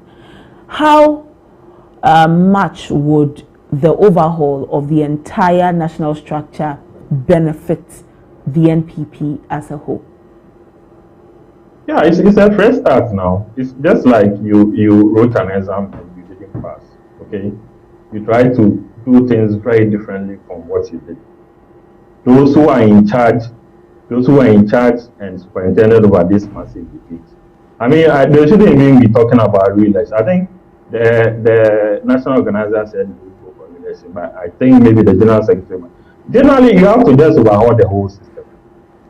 Because if the party had won, they would have taken all the credit, or most of the credit. But then, if the party have lost this massive way, I think they should give way for others to also take over. If a national executive body is what should be overhauled, then doesn't it also give credence to those who say that then Dr. Bawumia should not return as flag bearer for the NPP? He is the one whose face was on the ballot and they suffered this monumentous defeat. And so if the leadership of the party should go, then shouldn't the one whose face led the party also go? Yes, for me, I think so. But you see, I think I did some analysis. When you check the total votes of the NPP MPs versus the total votes of candidate Bawumia, he did about 560,000 less than his MPs. This has never happened before to any winning or losing candidate since 1992. Always the presidential candidate does better than the total cumulative vote of the MP, which was an inherent weakness with him. But you see, they are thinking that it's only about the economy, DDEP, e-levy and all that, but there's an inherent weakness that might still be lingering beyond 2024. So maybe, they're also doing this thing about nobody has won for the first time and all that. But you see, when your situation is very different from all the others, you need a serious rethink. But that inherent weakness, is this something you have perused as researchers to find for which Dr. Bawumia did not endear himself so much to the Ghanaian people? Yeah, but when you lose in that manner, of course, you can't only talk about the economy. You can't only talk about the economy or e-levy and all that. Things like ethnicity, relating and all that come. Of course, you don't want to talk about it because it doesn't seem to favor them. But in our polling, it shows. I think even in this recent polling, 4% of MPP delegates said relating was an issue for them. So if you extrapolate to the general voter population, 1% of let's say 15 million, it's about 150,000. So if it's even about 2-3%, you are starting from a very disadvantaged way. But you see, they don't want to talk about it. But one, is sensitive. Two, it doesn't benefit them. Three, some of them don't believe it. But you see, let's be clear. Since 1992, we've never had a non-Christian on the ticket. So the issue of our religion was not an issue. Okay. Now that we have a non-Christian on the ticket, it will be an issue. So if you do your research and come and tell us that it's not true and all that, it's up to them. It's up to them. But we are not saying that's the main issue, but it's a factor that they shouldn't downplay. That's why I know that they're also hoping that the other side will also present a non-Christian so that it could neutralize and all that. But we'll see. Well, this is an issue, like you said, is a sensitive issue. We pride ourselves as a people that is very religious, religiously tolerant. And so if that is a concern, even within his party, how does the Bawumia faction, the Bawumia camp, the NPP says they do not prefer that it's called a faction, the Bawumia camp deal with a situation like that? 4% of delegates bringing up his religion. That is quite disturbing, especially because we tout ourselves as a religiously tolerant country. Sometimes we play the ostrich. Demography in elections matters everywhere, even in US, it's an issue. In US, they talk about Hispanic, they talk about blacks, they talk about women, they talk about evangelicals, how they vote. It's always an issue. Didn't the Bawumia come tell us that they were going to do better in the Zongo communities? Why did they say that? Because he's a Muslim, right? Mm-hmm. So they themselves acknowledge that being a Muslim or be your religious discipline is an asset or a liability to you. The only thing is that the other side doesn't benefit them more because there are more people who are Christian than Muslim. So for me, I kept saying in the 2024 election that when you are a minority, don't highlight your minority. Especially when that minority more or less turns off the majority, which is the Christians. Some of the Christians, they are hesitant, they are not sure as a Muslim when it comes to power, what he will use his power to do and all that. So you have to go down and assure them that their thinking is a bit unfounded and all that. But didn't Dr. Bawumia do that? He was very visible within the Christian community. Didn't he do that? Yeah, he did that, but sometimes I also think that he panded too much. Okay. He overplayed his hand. You see, when you go to a church, I think one of these churches, and say that Muslims and Christians are the same, we are all expecting Christ to come and all that. That is absolutely not true. Muslims do not believe Christ is the Savior. So when you go and stand in church and make that comment, you will be seen as you are pandering. And they know that what you are saying is not true. But we just gloss over it and go. You see, let's not, the demography or the religion issue, let's not see it always as negative. When, let's say I'm a Gan, and you are a Gan, if you see your Gan person, you feel some kind of comfort, right? It is natural. You are a Kan, I'm a Kan. I feel more comfortable talking to you in my language.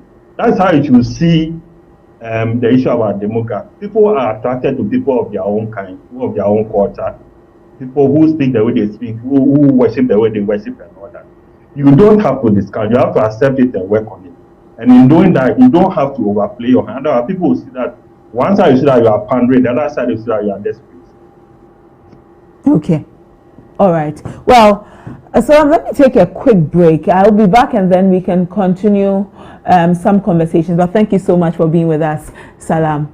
And viewers, I'll be back after this break. Do stay tuned. You're still watching ABC in the morning.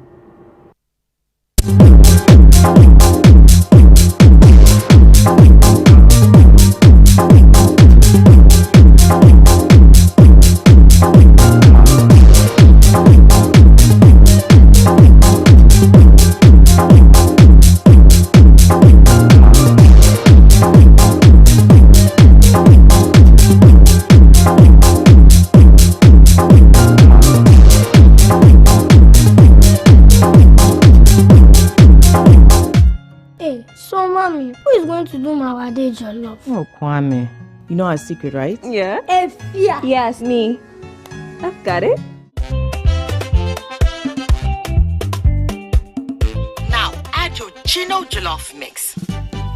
The perfect blend of tomatoes, pepper, and fine herbs and spices to ensure a consistent taste every time.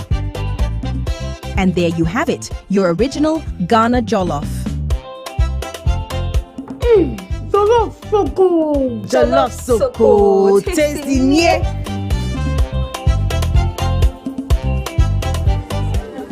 What is going on here? Enjoy jollof the Ghana way. Gino jollof is made with the perfect blend of tomatoes, pepper, and fine herbs and spices to ensure a consistent taste every time. Jollof so good. This advert is FDA approved.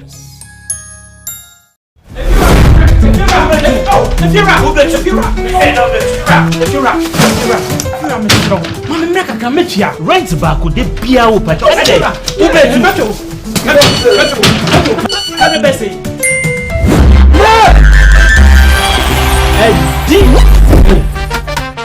Come on, come see you. Where this guy?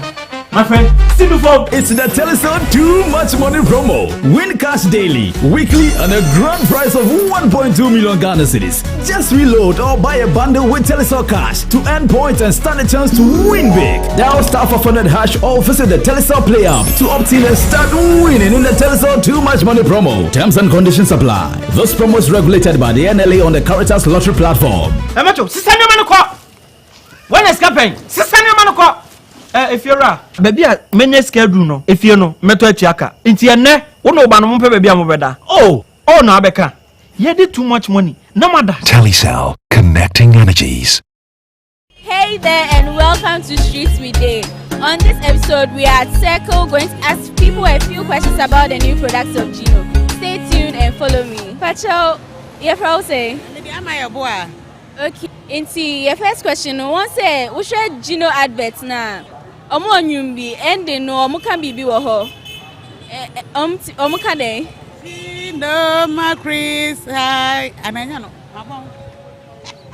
3 sentences, 3 words. Wait me catch me. Gino bibi. Wait me catch me. Oh, ready you wanna. But you want to mean Gino. Me too bad. Anyway, na me ready kakla.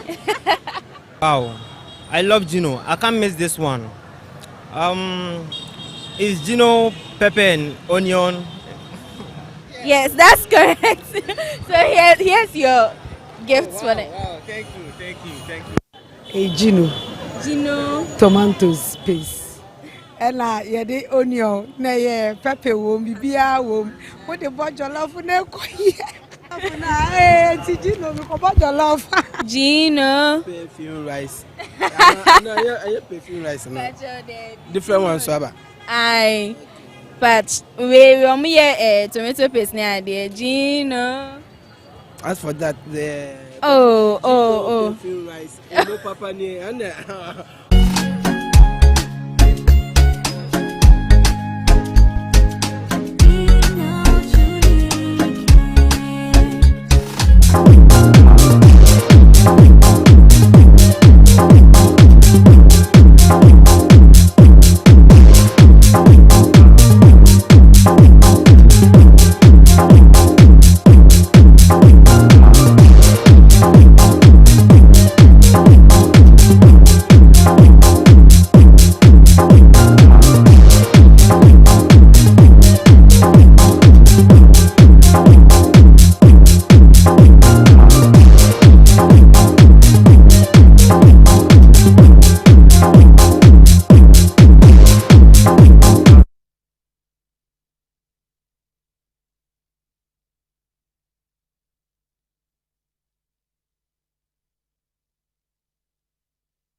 You're welcome back. You're still watching ABC in the morning. We just finished that conversation with Salam Insia, senior analyst at Global Info Analytics, concerning the Tandai parliamentary rerun, which will be held on December 30, 2025. And we also chipped in some conversations about the NPP as a whole, its upcoming primary flag bearer race. But now let's switch a little bit and take a look at the Office of the Special Prosecutor. The Majority Leader, Mahama Yarga, and Majority Chief Whip, Roxanne Nelson Dafiameto, are set to lay a private member's bill in Parliament for the removal, the scrapping, the abolishing of the office of the special prosecutor. They believe that this office is really not doing any work. President John Dramani Mahama yesterday said that it is too premature to ask for the removal of this office. We'll be having some conversations on this matter, but let me take you back to the presidency. Listen to President Mahama when he spoke on this matter about the need to hasten slowly when it comes to asking for the removal of the office. There are those who really are for what the majority and the majority leader and the chief whip, the majority chief whip say. There are others who also say that maybe the personality leading is who should be removed, but the office should be there. Let's listen to President John Dramani Mahama.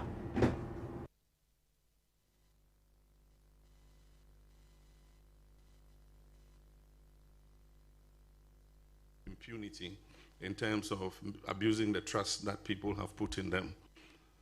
I don't enjoy prosecuting people, but I mean, the people of Ghana will not forgive us if people develop impunity in terms of abusing the trust that people have put in them.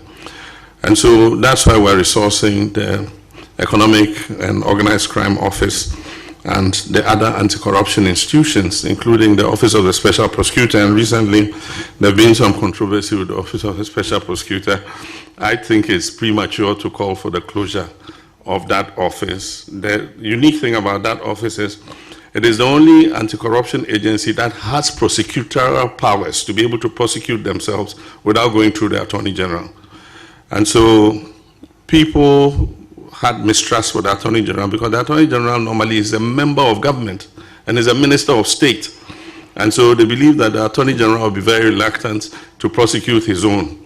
But if there's an independent office like the Office of the Special Prosecutor, it won't matter who you are because they have security of tenure and they have prosecutorial powers, whether you're a member of government or you're a member of a previous government or you are anybody who has, misappropriated public funds. They have the law is behind them to be able to prosecute you. So I think we should give them a little time.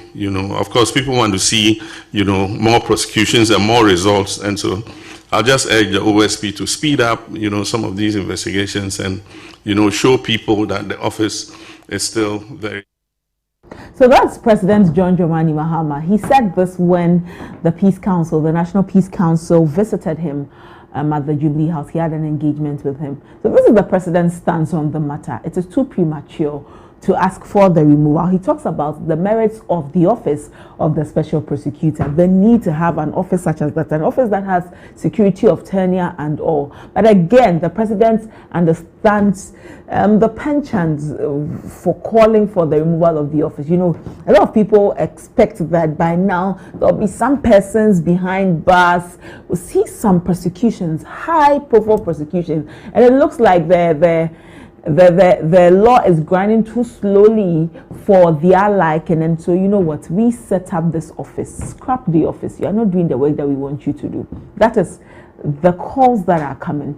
But you recall that when the majority chief whip raised this concern in Parliament following the invitation or the detention of Martin Kpebu, the minority also spoke. Minority said that it is because one of your own, one person who is perceived to be aligned with you, the majority's party, the NDC, has now been caught in the web of the special prosecutor. That is why you now say that that office is not necessary. We've been calling over and over again that this office is abusing its powers. Not only is this office abusing its powers, other offices are abusing their powers. And so there must be some checks on these offices. And so you don't just rise and then say that this office must be scrapped. And so for a section of the public, the belief is that there are some abuse of power. There's some abuse of power happening within the country with regards to certain offices that have been given the mandate to do the work that they are doing. And so we should rather start checking on the abuse of power, and then we can build up from there. You can't just outright call for the scrapping of the office. Now, President Mahama has weighed in on the matter. Do we see the majority leader and the majority chief whip rescind their decision to lay the bill for the scrapping of the office? Did we see them take a step back and relook at the matter, or will they continue with what they want to do. In any case, this is a house for making laws. They will make a determination. If the house agrees with them, the president will have no option than to assent to it. But is that what is going to be? But President Mahama say that the office is necessary because already with the Attorney General, they're already concerned because he is an appointee of government. And so some people think that he may not. Well, Vitus Azim is an anti-corruption campaigner. We'll be speaking with him very soon. We'll be speaking with him very soon on this matter about the office of the special prosecutor. We had some conversation with Vitus Azim not too long ago. He also agreed with the president. Even before the president spoke, he had been saying that office is a very important office, and so it's an office that is dealing with corruption. He gave us some factors that, well, Mr. Azim joins us. Hello, sir. Good morning, and thank you for your time. Hello, Mr. Azim. Good morning, and thank you for your time. Good morning. Yes, the last time we spoke with you, you mentioned that there was merit in the office of the special prosecutor, and so it's very important that we keep the office. President Mahama has weighed in on this matter. He says it is too premature to call for the removal of the office, seeing as the majority leader and his chief whip are also looking at laying a private member's bill. Where do you see this office going? Well, I think once it goes to Parliament, it means that the office is going to be scrapped. And it will depend on the type of the justification for the scrapping. But now that the Parliament has allowed private members' bills, it means that if it's approved by the Parliament, it can go through. I mean, this office will be scrapped. But you see, the President has majority in Parliament. And you wonder whether the parliamentarians owe an allegiance to the president or not, and whether they will be bold enough to go ahead and vote against the will of the president. Or alternatively, maybe the president just find a way to say, oh, I'm not responsible for this, but you can go ahead and do what you want. So it's difficult to tell where we are going to with this. That is where we stand on this matter. Whether the parliamentarians, and especially majority leader, who is the head of government's business within Parliament, will blatantly flout or will blatantly not look at what the president has said. Because this is the president's decision. He has taken a stance that this office is necessary. The parliamentarians also believe that it's not necessary. So where do we strike a balance? The last bit, I didn't get that. I was asking that since the president has made his stance clear on this matter, and also the majority leader and his chief whip, with the whole majority behind them making their stance also clear, where do we find a balance in this matter? Well, I think that the president should be allowed to carry the day. But it may not necessarily be so. Because if the parliamentarians respect their president, who has made some of them ministers of state, then they will go according to the president's wishes. But they probably need to sit down and negotiate this thing and come to terms without moving forward with this thing. If the president is really committed to what he has said, he should be able to resolve it in his favor. In President Mahama's speech, he talks about the OSP stepping up, that the office has to do better. In stepping up, what should we be looking forward to this office doing? See, since they have people have petitioned for the removal of the special prosecutor, if that goes through, the appointment first, we must improve the appointment process. We shouldn't just get up in the morning and hear the president announce that somebody has been appointed a special prosecutor. It should be advertised. There will be a screening process, and then the panel will interview the qualified candidates and pick one. That one will not make the appointee to feel obliged to do what the president or the party in power wants. Secondly, in screening them, we need to look at partisanship. Are they party people or they are not? How is their personal integrity track record in the past? How have they handled maybe public affairs or even private affairs? So the appointment process is very important. But that will lead to the independence of the office. Will the office have enough independence to do its work? Okay. If yes, that will be fine. But it includes giving them enough resources to be able to carry out their operations. So these are a number of things that we need to look at if they want the office to work very well without any, with some independence and without any partisan interest. Okay. Well, this for the past few days or even weeks, this conversation about the Office of the Special Prosecutor has been rife. A lot of Ghanaians have also weighed in on this conversation, especially as we are now seeing the office in political light. How does this Office of the Special Prosecutor wean itself from this kind of perception? What is happening is going to make people lose confidence in the office. You see, Manasseh's investigations have shown that the special prosecutor or the office does not appear willing to deal with certain cases. The public procurement saga, for how many years now, the special prosecutor has not been able to go through the prosecution. Then you have the Foretta case where people believe that the special prosecutor deliberately allowed him to go when he should have started investigations somewhere in 2023 or at least 2024. There are a few other cases, examples, which means that it appears that he owes his allegiance to the outgoing government. And if that is so, the members of the current party, the ruling party, would not have confidence in what the special prosecutor does. And that's a very serious indictment, not only on the institution, but also on our fight against corruption.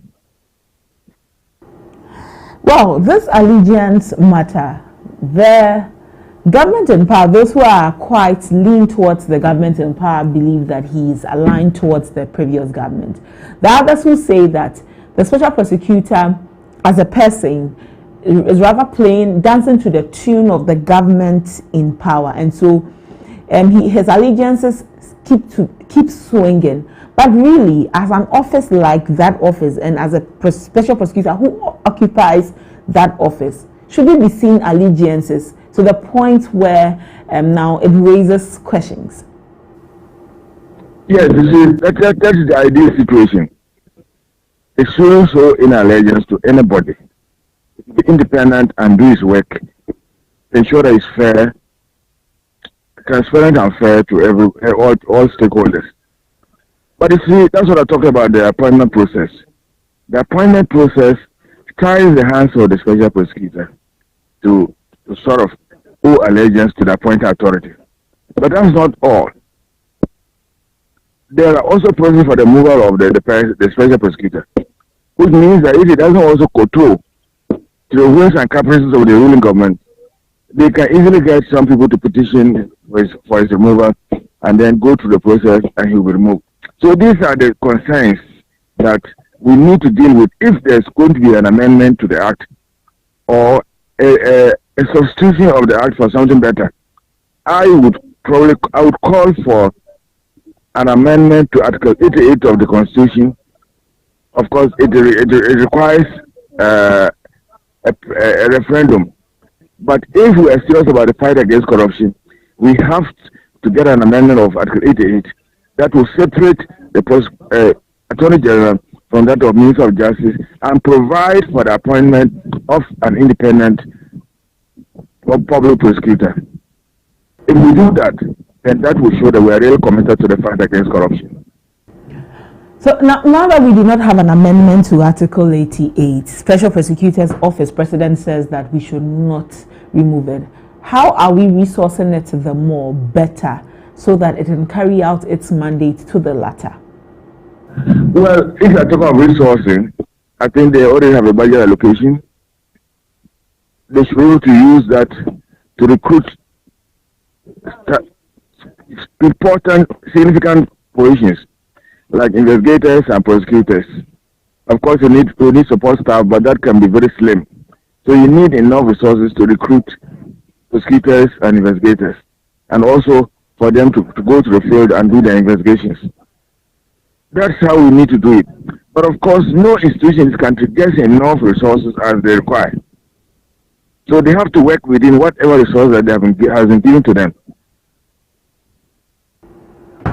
Well, there are those who argue, especially from Parliament, that the resources for the Special Prosecutor's Office is more than enough, but they are not doing the work that the resources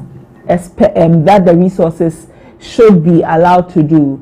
But the OSP too has said over the years that they don't have enough resources to run, and they do not even have enough personnel to do the work that ought to be done. And so where are we seeing this gap?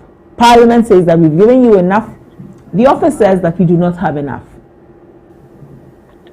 Well, that's what I said, that no institution gets enough resources to do its work. But each institution has to work within whatever they have, the limited resources. And that's why I said the support staff should be slim. You recruit the key staff, prosecutors and investigators, and have enough money to travel to go out and do their work. As well, they don't have regional offices, not to talk of district offices. So those are the problems.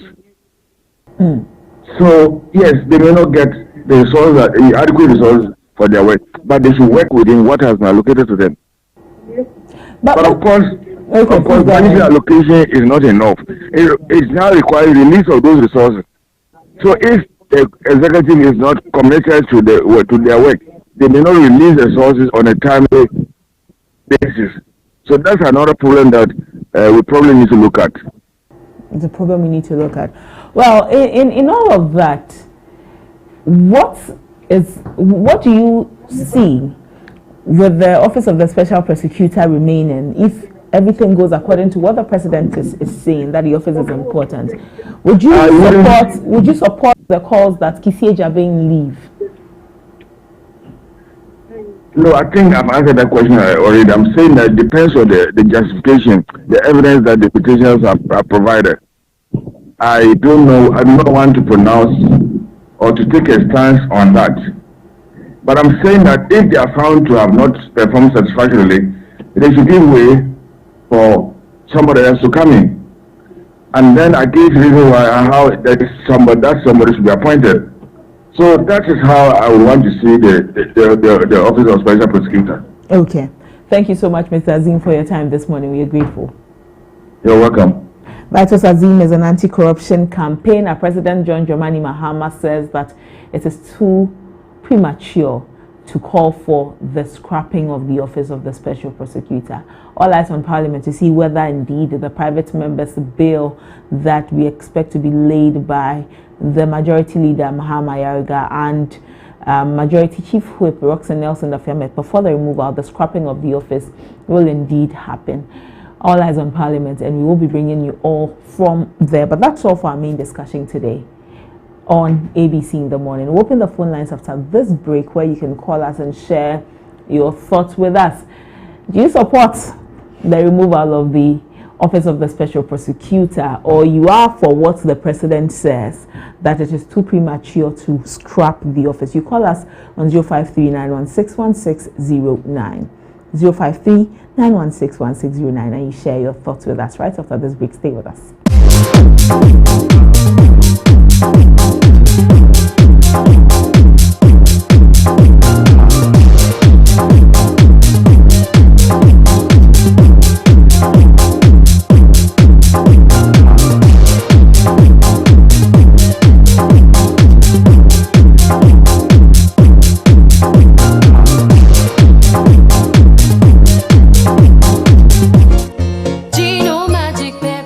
Magic Pepper and Onion, a delicious tomato mix with tomato, pepper, and onion. No grinding, no blending. Ya yenini na da da da. So pa mediane no abe. Come on, Gino, do your magic. And papa no kunu abefi.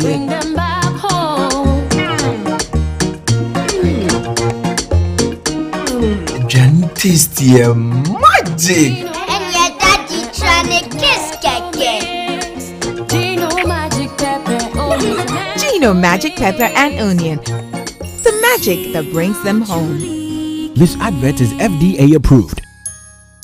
Imagine a sport without rules, a game without passion, an arena without chance. What drives the champions? What fuels the rivalry? What separates the winners from the rest in the world of sports? On the show, we shall start by interrogating your athletes of matters with expert insight from our renowned medical professionals, providing you with actionable advice and cutting-edge knowledge to prevent injuries and optimize performance. Then we'll connect you to the talking points where we'll bring you the big names, the famous faces, and leading voices on our radar in the world of sports for a lively conversation and diverse perspective. Eugene Soti, your chief data guy on the talking points. On the African Tracker, I'll break down the performance of your favorite African players abroad, scrutinizing every detail and exploring the nuances and rules governing the game.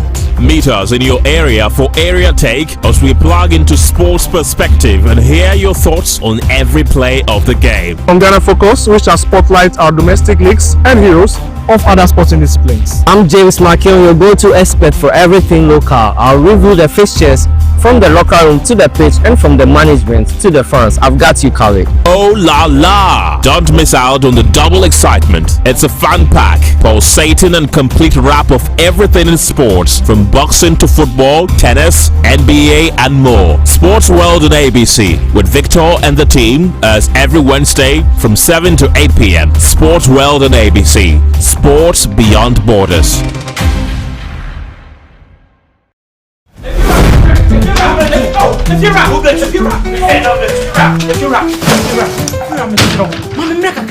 Rent back with the beer open.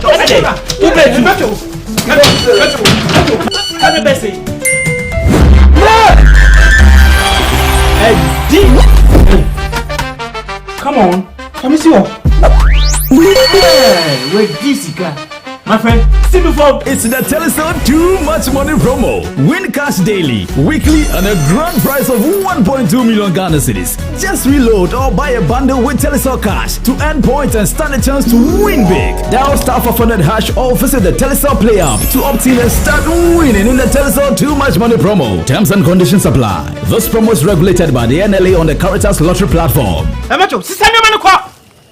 When is campaign? If you're a baby, many schedule no. If you know, meto chiaka. Inti ene, uno ba no mpe baby amobeda. Oh no abeka. You did too much money. No matter. Telecel, connecting energies. Hey, so mommy, who is going to do my wedding jollof? Oh, Kwame, you know our secret, right? Yeah. Efia. Yes, me. I've got it. Now add your Chino Jollof mix. The perfect blend of tomatoes, pepper, and fine herbs and spices to ensure a consistent taste every time. And there you have it, your original Ghana jollof. Jollof so good. Jollof so cool. Tasty, yeah.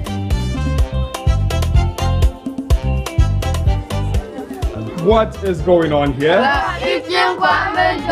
Enjoy jollof the Ghana way. Gino Jollof is made with the perfect blend of tomatoes, pepper, and fine herbs and spices to ensure a consistent taste every time. This advert is FDA approved.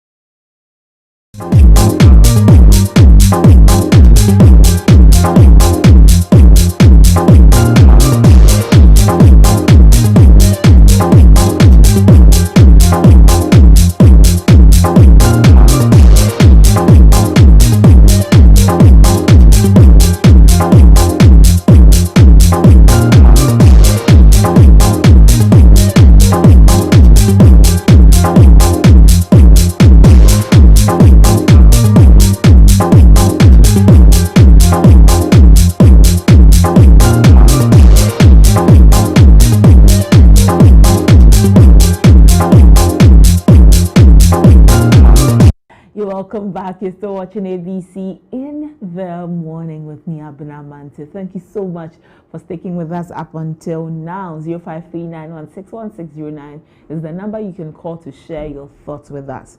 We're asking you about the Office of the Special Prosecutor. Do you believe that the office should remain, like the president is saying? President Mahama says that it is too premature to ask for the removal of the Office of the Special Prosecutor. He gives reasons. He makes a case for the office to stay. On the other hand, in Parliament, majority believe that this office must go. It must be scrapped, abolished. You can share your thoughts with us. 053-916-1609. Do you support the removal of the office, the scrapping, the abolishing of the office? Or you support that the office must stay? Call us and share your thoughts with us. Would love so much to hear from you. You can share your thoughts on this matter. The Office of the Special Prosecutor, 053-916-1609. 053-916-1609. And you share your thoughts on the Office of the Special Prosecutor. It has really come under scrutiny these past few weeks.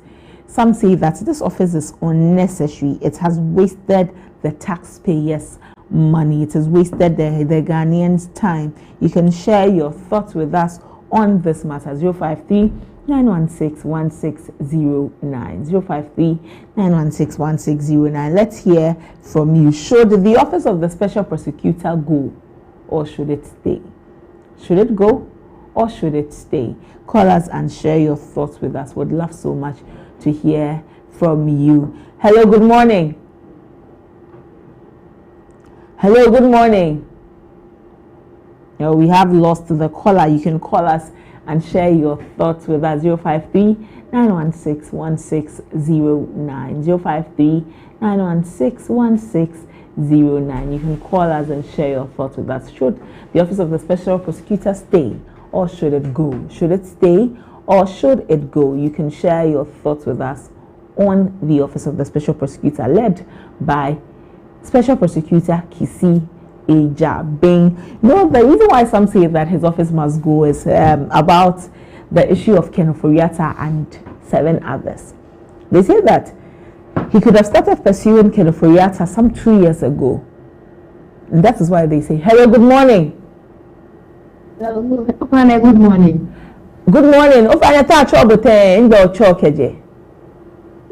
Opane, achami amemita onima yugafio. Yo, go ahead. Oh. Hello? Hello? Hello? Yes, I can hear you now. Please go ahead. Ofane minta oni ameshwe na kapapale ni ojeme. She officer le akadizo officer she ashwe papale ni ojeme. Kite jabe chunu kunukunuku.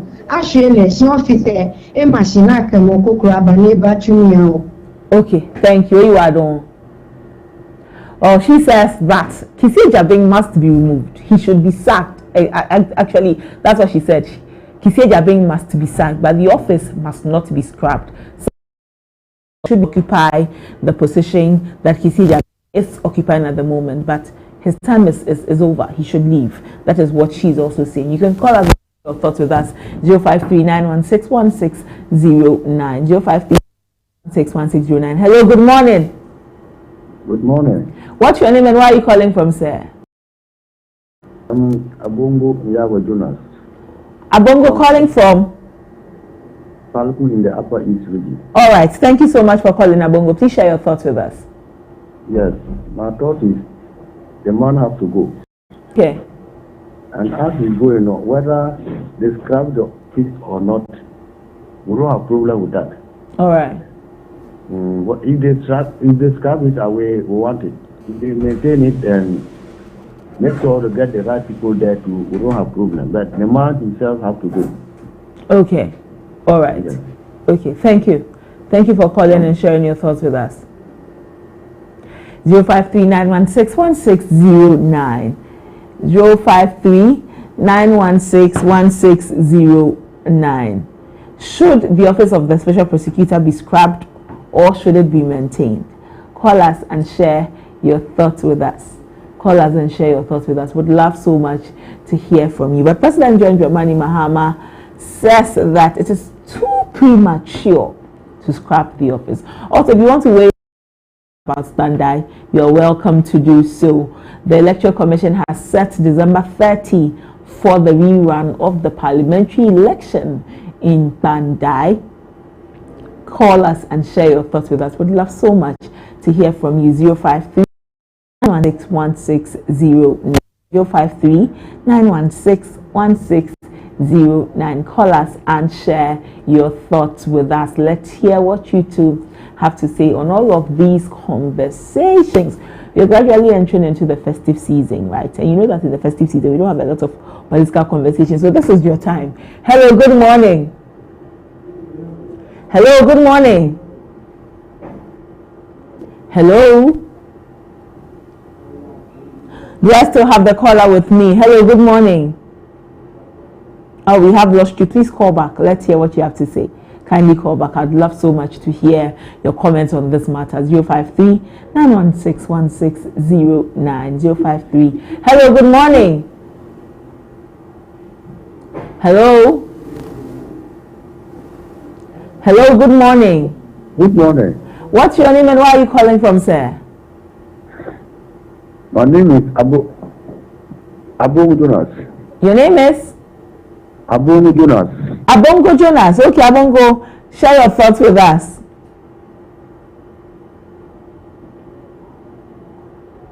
Oh, we have lost Abongo again. Please call us back. Let's really hear from you. What do you have to say about this matter? 05391609. Hello? Hello? Yes, Abongo, you are back. Let's hear what you have to say, sir. Yes, what I have to say is that the Pandai minor, what is actually happening there is that, you know, some fact chiefs came out to defend that man, that they don't want a rerun. And the paramount chief of that area also came out to say what they did there was illegal. And he is the paramount chief of the whole constituency. So meaning that there was something wrong with the sub chiefs. So this one is the court order, not the people there. So they cannot decide for the court. So what the court say they have to follow that. Okay. And as I learned, what the sub chiefs did was not good because they don't have to be partisans. Meaning that there was something behind there. Therefore, they have to rerun to affect it and rerun the election. Abongo, are you in Pandai yourself? Is the MP? Yes. You are in Pandai?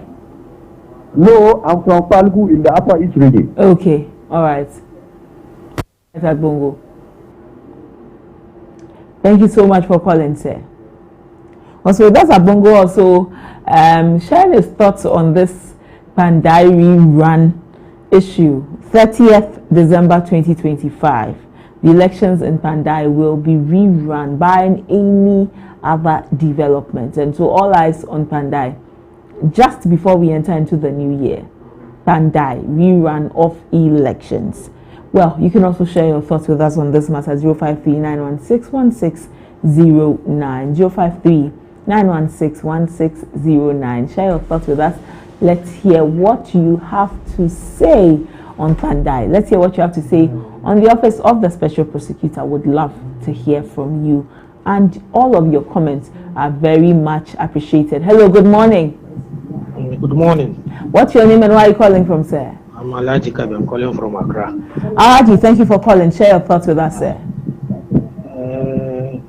On the OSP's office. Okay, let's hear you. I think OSP's office is still relevant because of the intent behind creating of that office. Okay. We are still battling with corruption and how we can deal with it. We haven't even gotten anywhere. If it is giving specific assignments to be that of corruption-related issues, both governmental and private people who are caught up in that web, so be it, it should stay.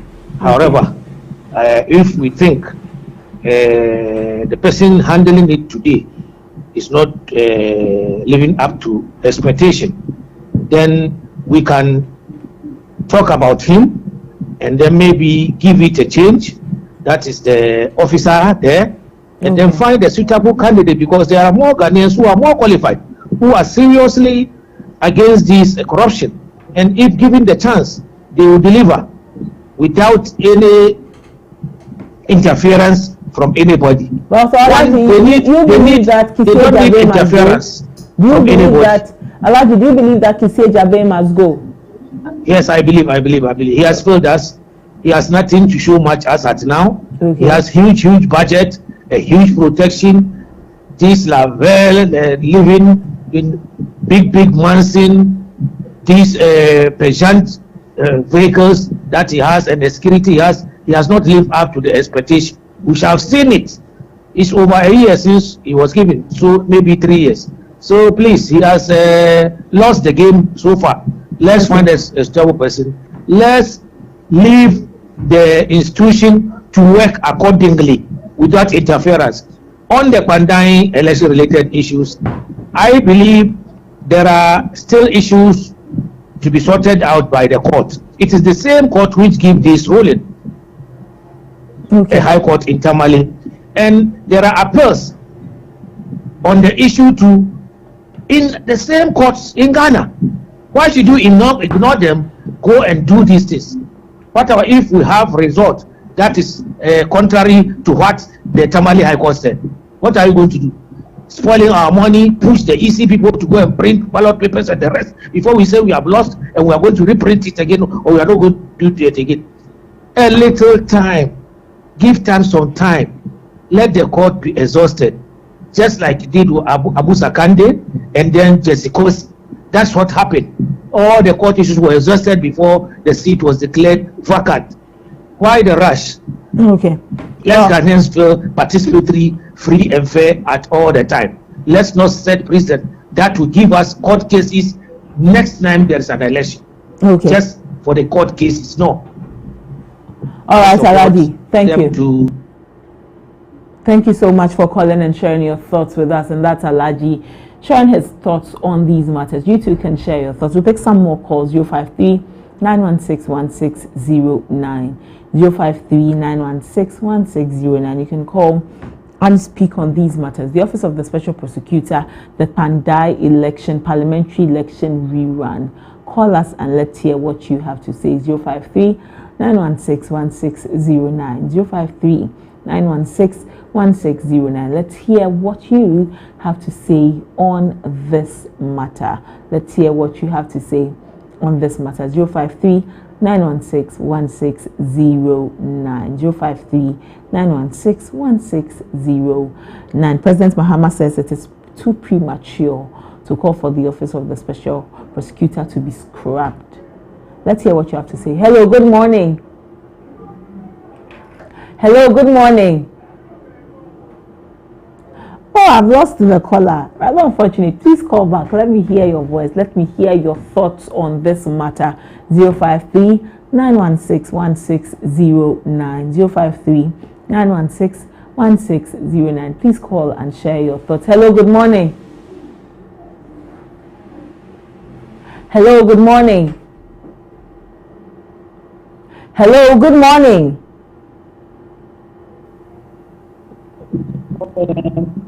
Your line is breaking. Can you please position yourself better so I can appreciate your voice? And also kindly turn down the volume of your TV. That way we can have a very great conversation. Hello, good morning.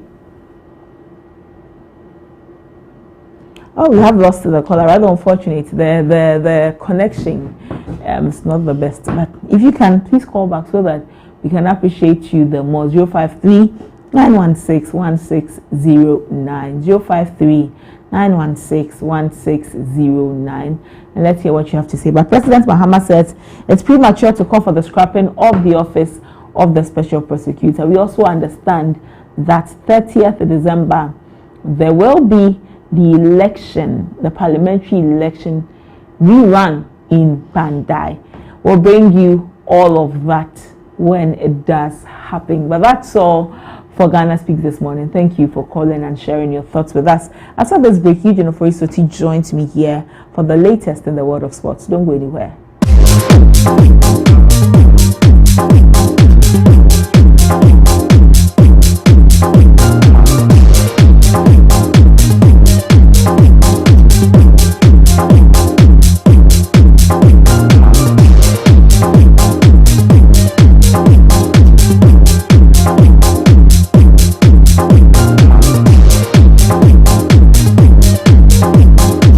Introducing Betway's Bet Influencer, a groundbreaking feature where you can make money by just sharing codes. He just needs to share his codes and make money. The more his codes are used, the more money he makes. Oh yes, so what are you waiting for? Anyone can be a bet influencer. Share your codes and make money. Bet Influencer, another world first from Betway. This advert has been approved by the Gaming Commission of Ghana. Betway, get way more. Imagine a sport without rules, a game without passion, an arena without chance. What drives the champions? What fuels the rivalry? What separates the winners from the rest in the world of sports? On the show, we shall start by interrogating your administrative matters with expert insight, former renowned medical professionals, providing you with actionable advice and cutting-edge knowledge to prevent injuries and optimize performance. Then we'll connect you to the talking points where we'll bring you the big names, the famous faces, and leading voices on our radar in the world of sports for a lively conversation and diverse perspective. Eugene Soti, your chief data guy on the talking point. On the African Tracker, I'll break down the performance of your favorite African players abroad, scrutinizing every detail and exploring the nuances and rules governing the game. Meet us in your area for Area Take as we plug into sports perspective and hear your thoughts on every play of the game. On Ghana Focus, we shall spotlight our domestic leagues and heroes of other sporting disciplines. I'm James Makion, your go-to expert for everything local. I'll review the fixtures from the locker room to the pitch and from the management to the fans. I've got you covered. Oh la la! Don't miss out on the double excitement. It's a fun pack, pulsating and complete wrap of everything in sports, from boxing to football, tennis, NBA and more. Sports World on ABC with Victor and the team as every Wednesday from 7 to 8 p.m. Sports World on ABC. Sports beyond borders.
Welcome back. You're still watching ABC in the morning. It's time for the latest in the world of sports. Eugene Oforisoti joins me here. How are you? How was yesterday's Sports World?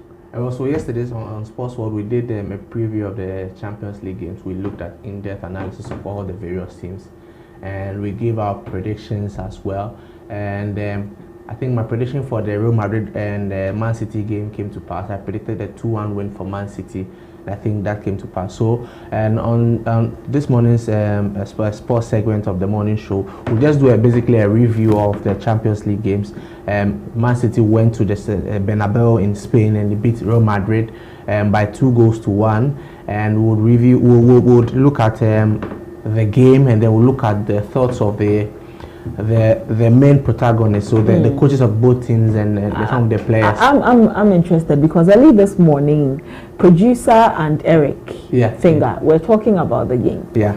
Finger says that for him, he's okay with whatever scoreline because it just shows him that the coach can do the work. And I was surprised to hear that the scoreline is not important. I thought for football, scoreline is the most important. Well, for the first time in a long time, Madrid fans have now come to a realization that they don't have a very good enough team. And I think that's where Eric's his inner thoughts have come to bear at this point. I think they've now realized that they were just using inshallah and vibes and the aura they had in the competition. Right. Because so, he says that this coach will beat Barcelona. From what he started, I think he will. He beat Barcelona at the Bernabeu, I think less than a month ago, and I'm thinking if he continues this way, he has what it takes to beat Barcelona. Again. So Madrid were at home at the Bernabeu. They failed to beat Manchester City. Let's take a look at the highlights.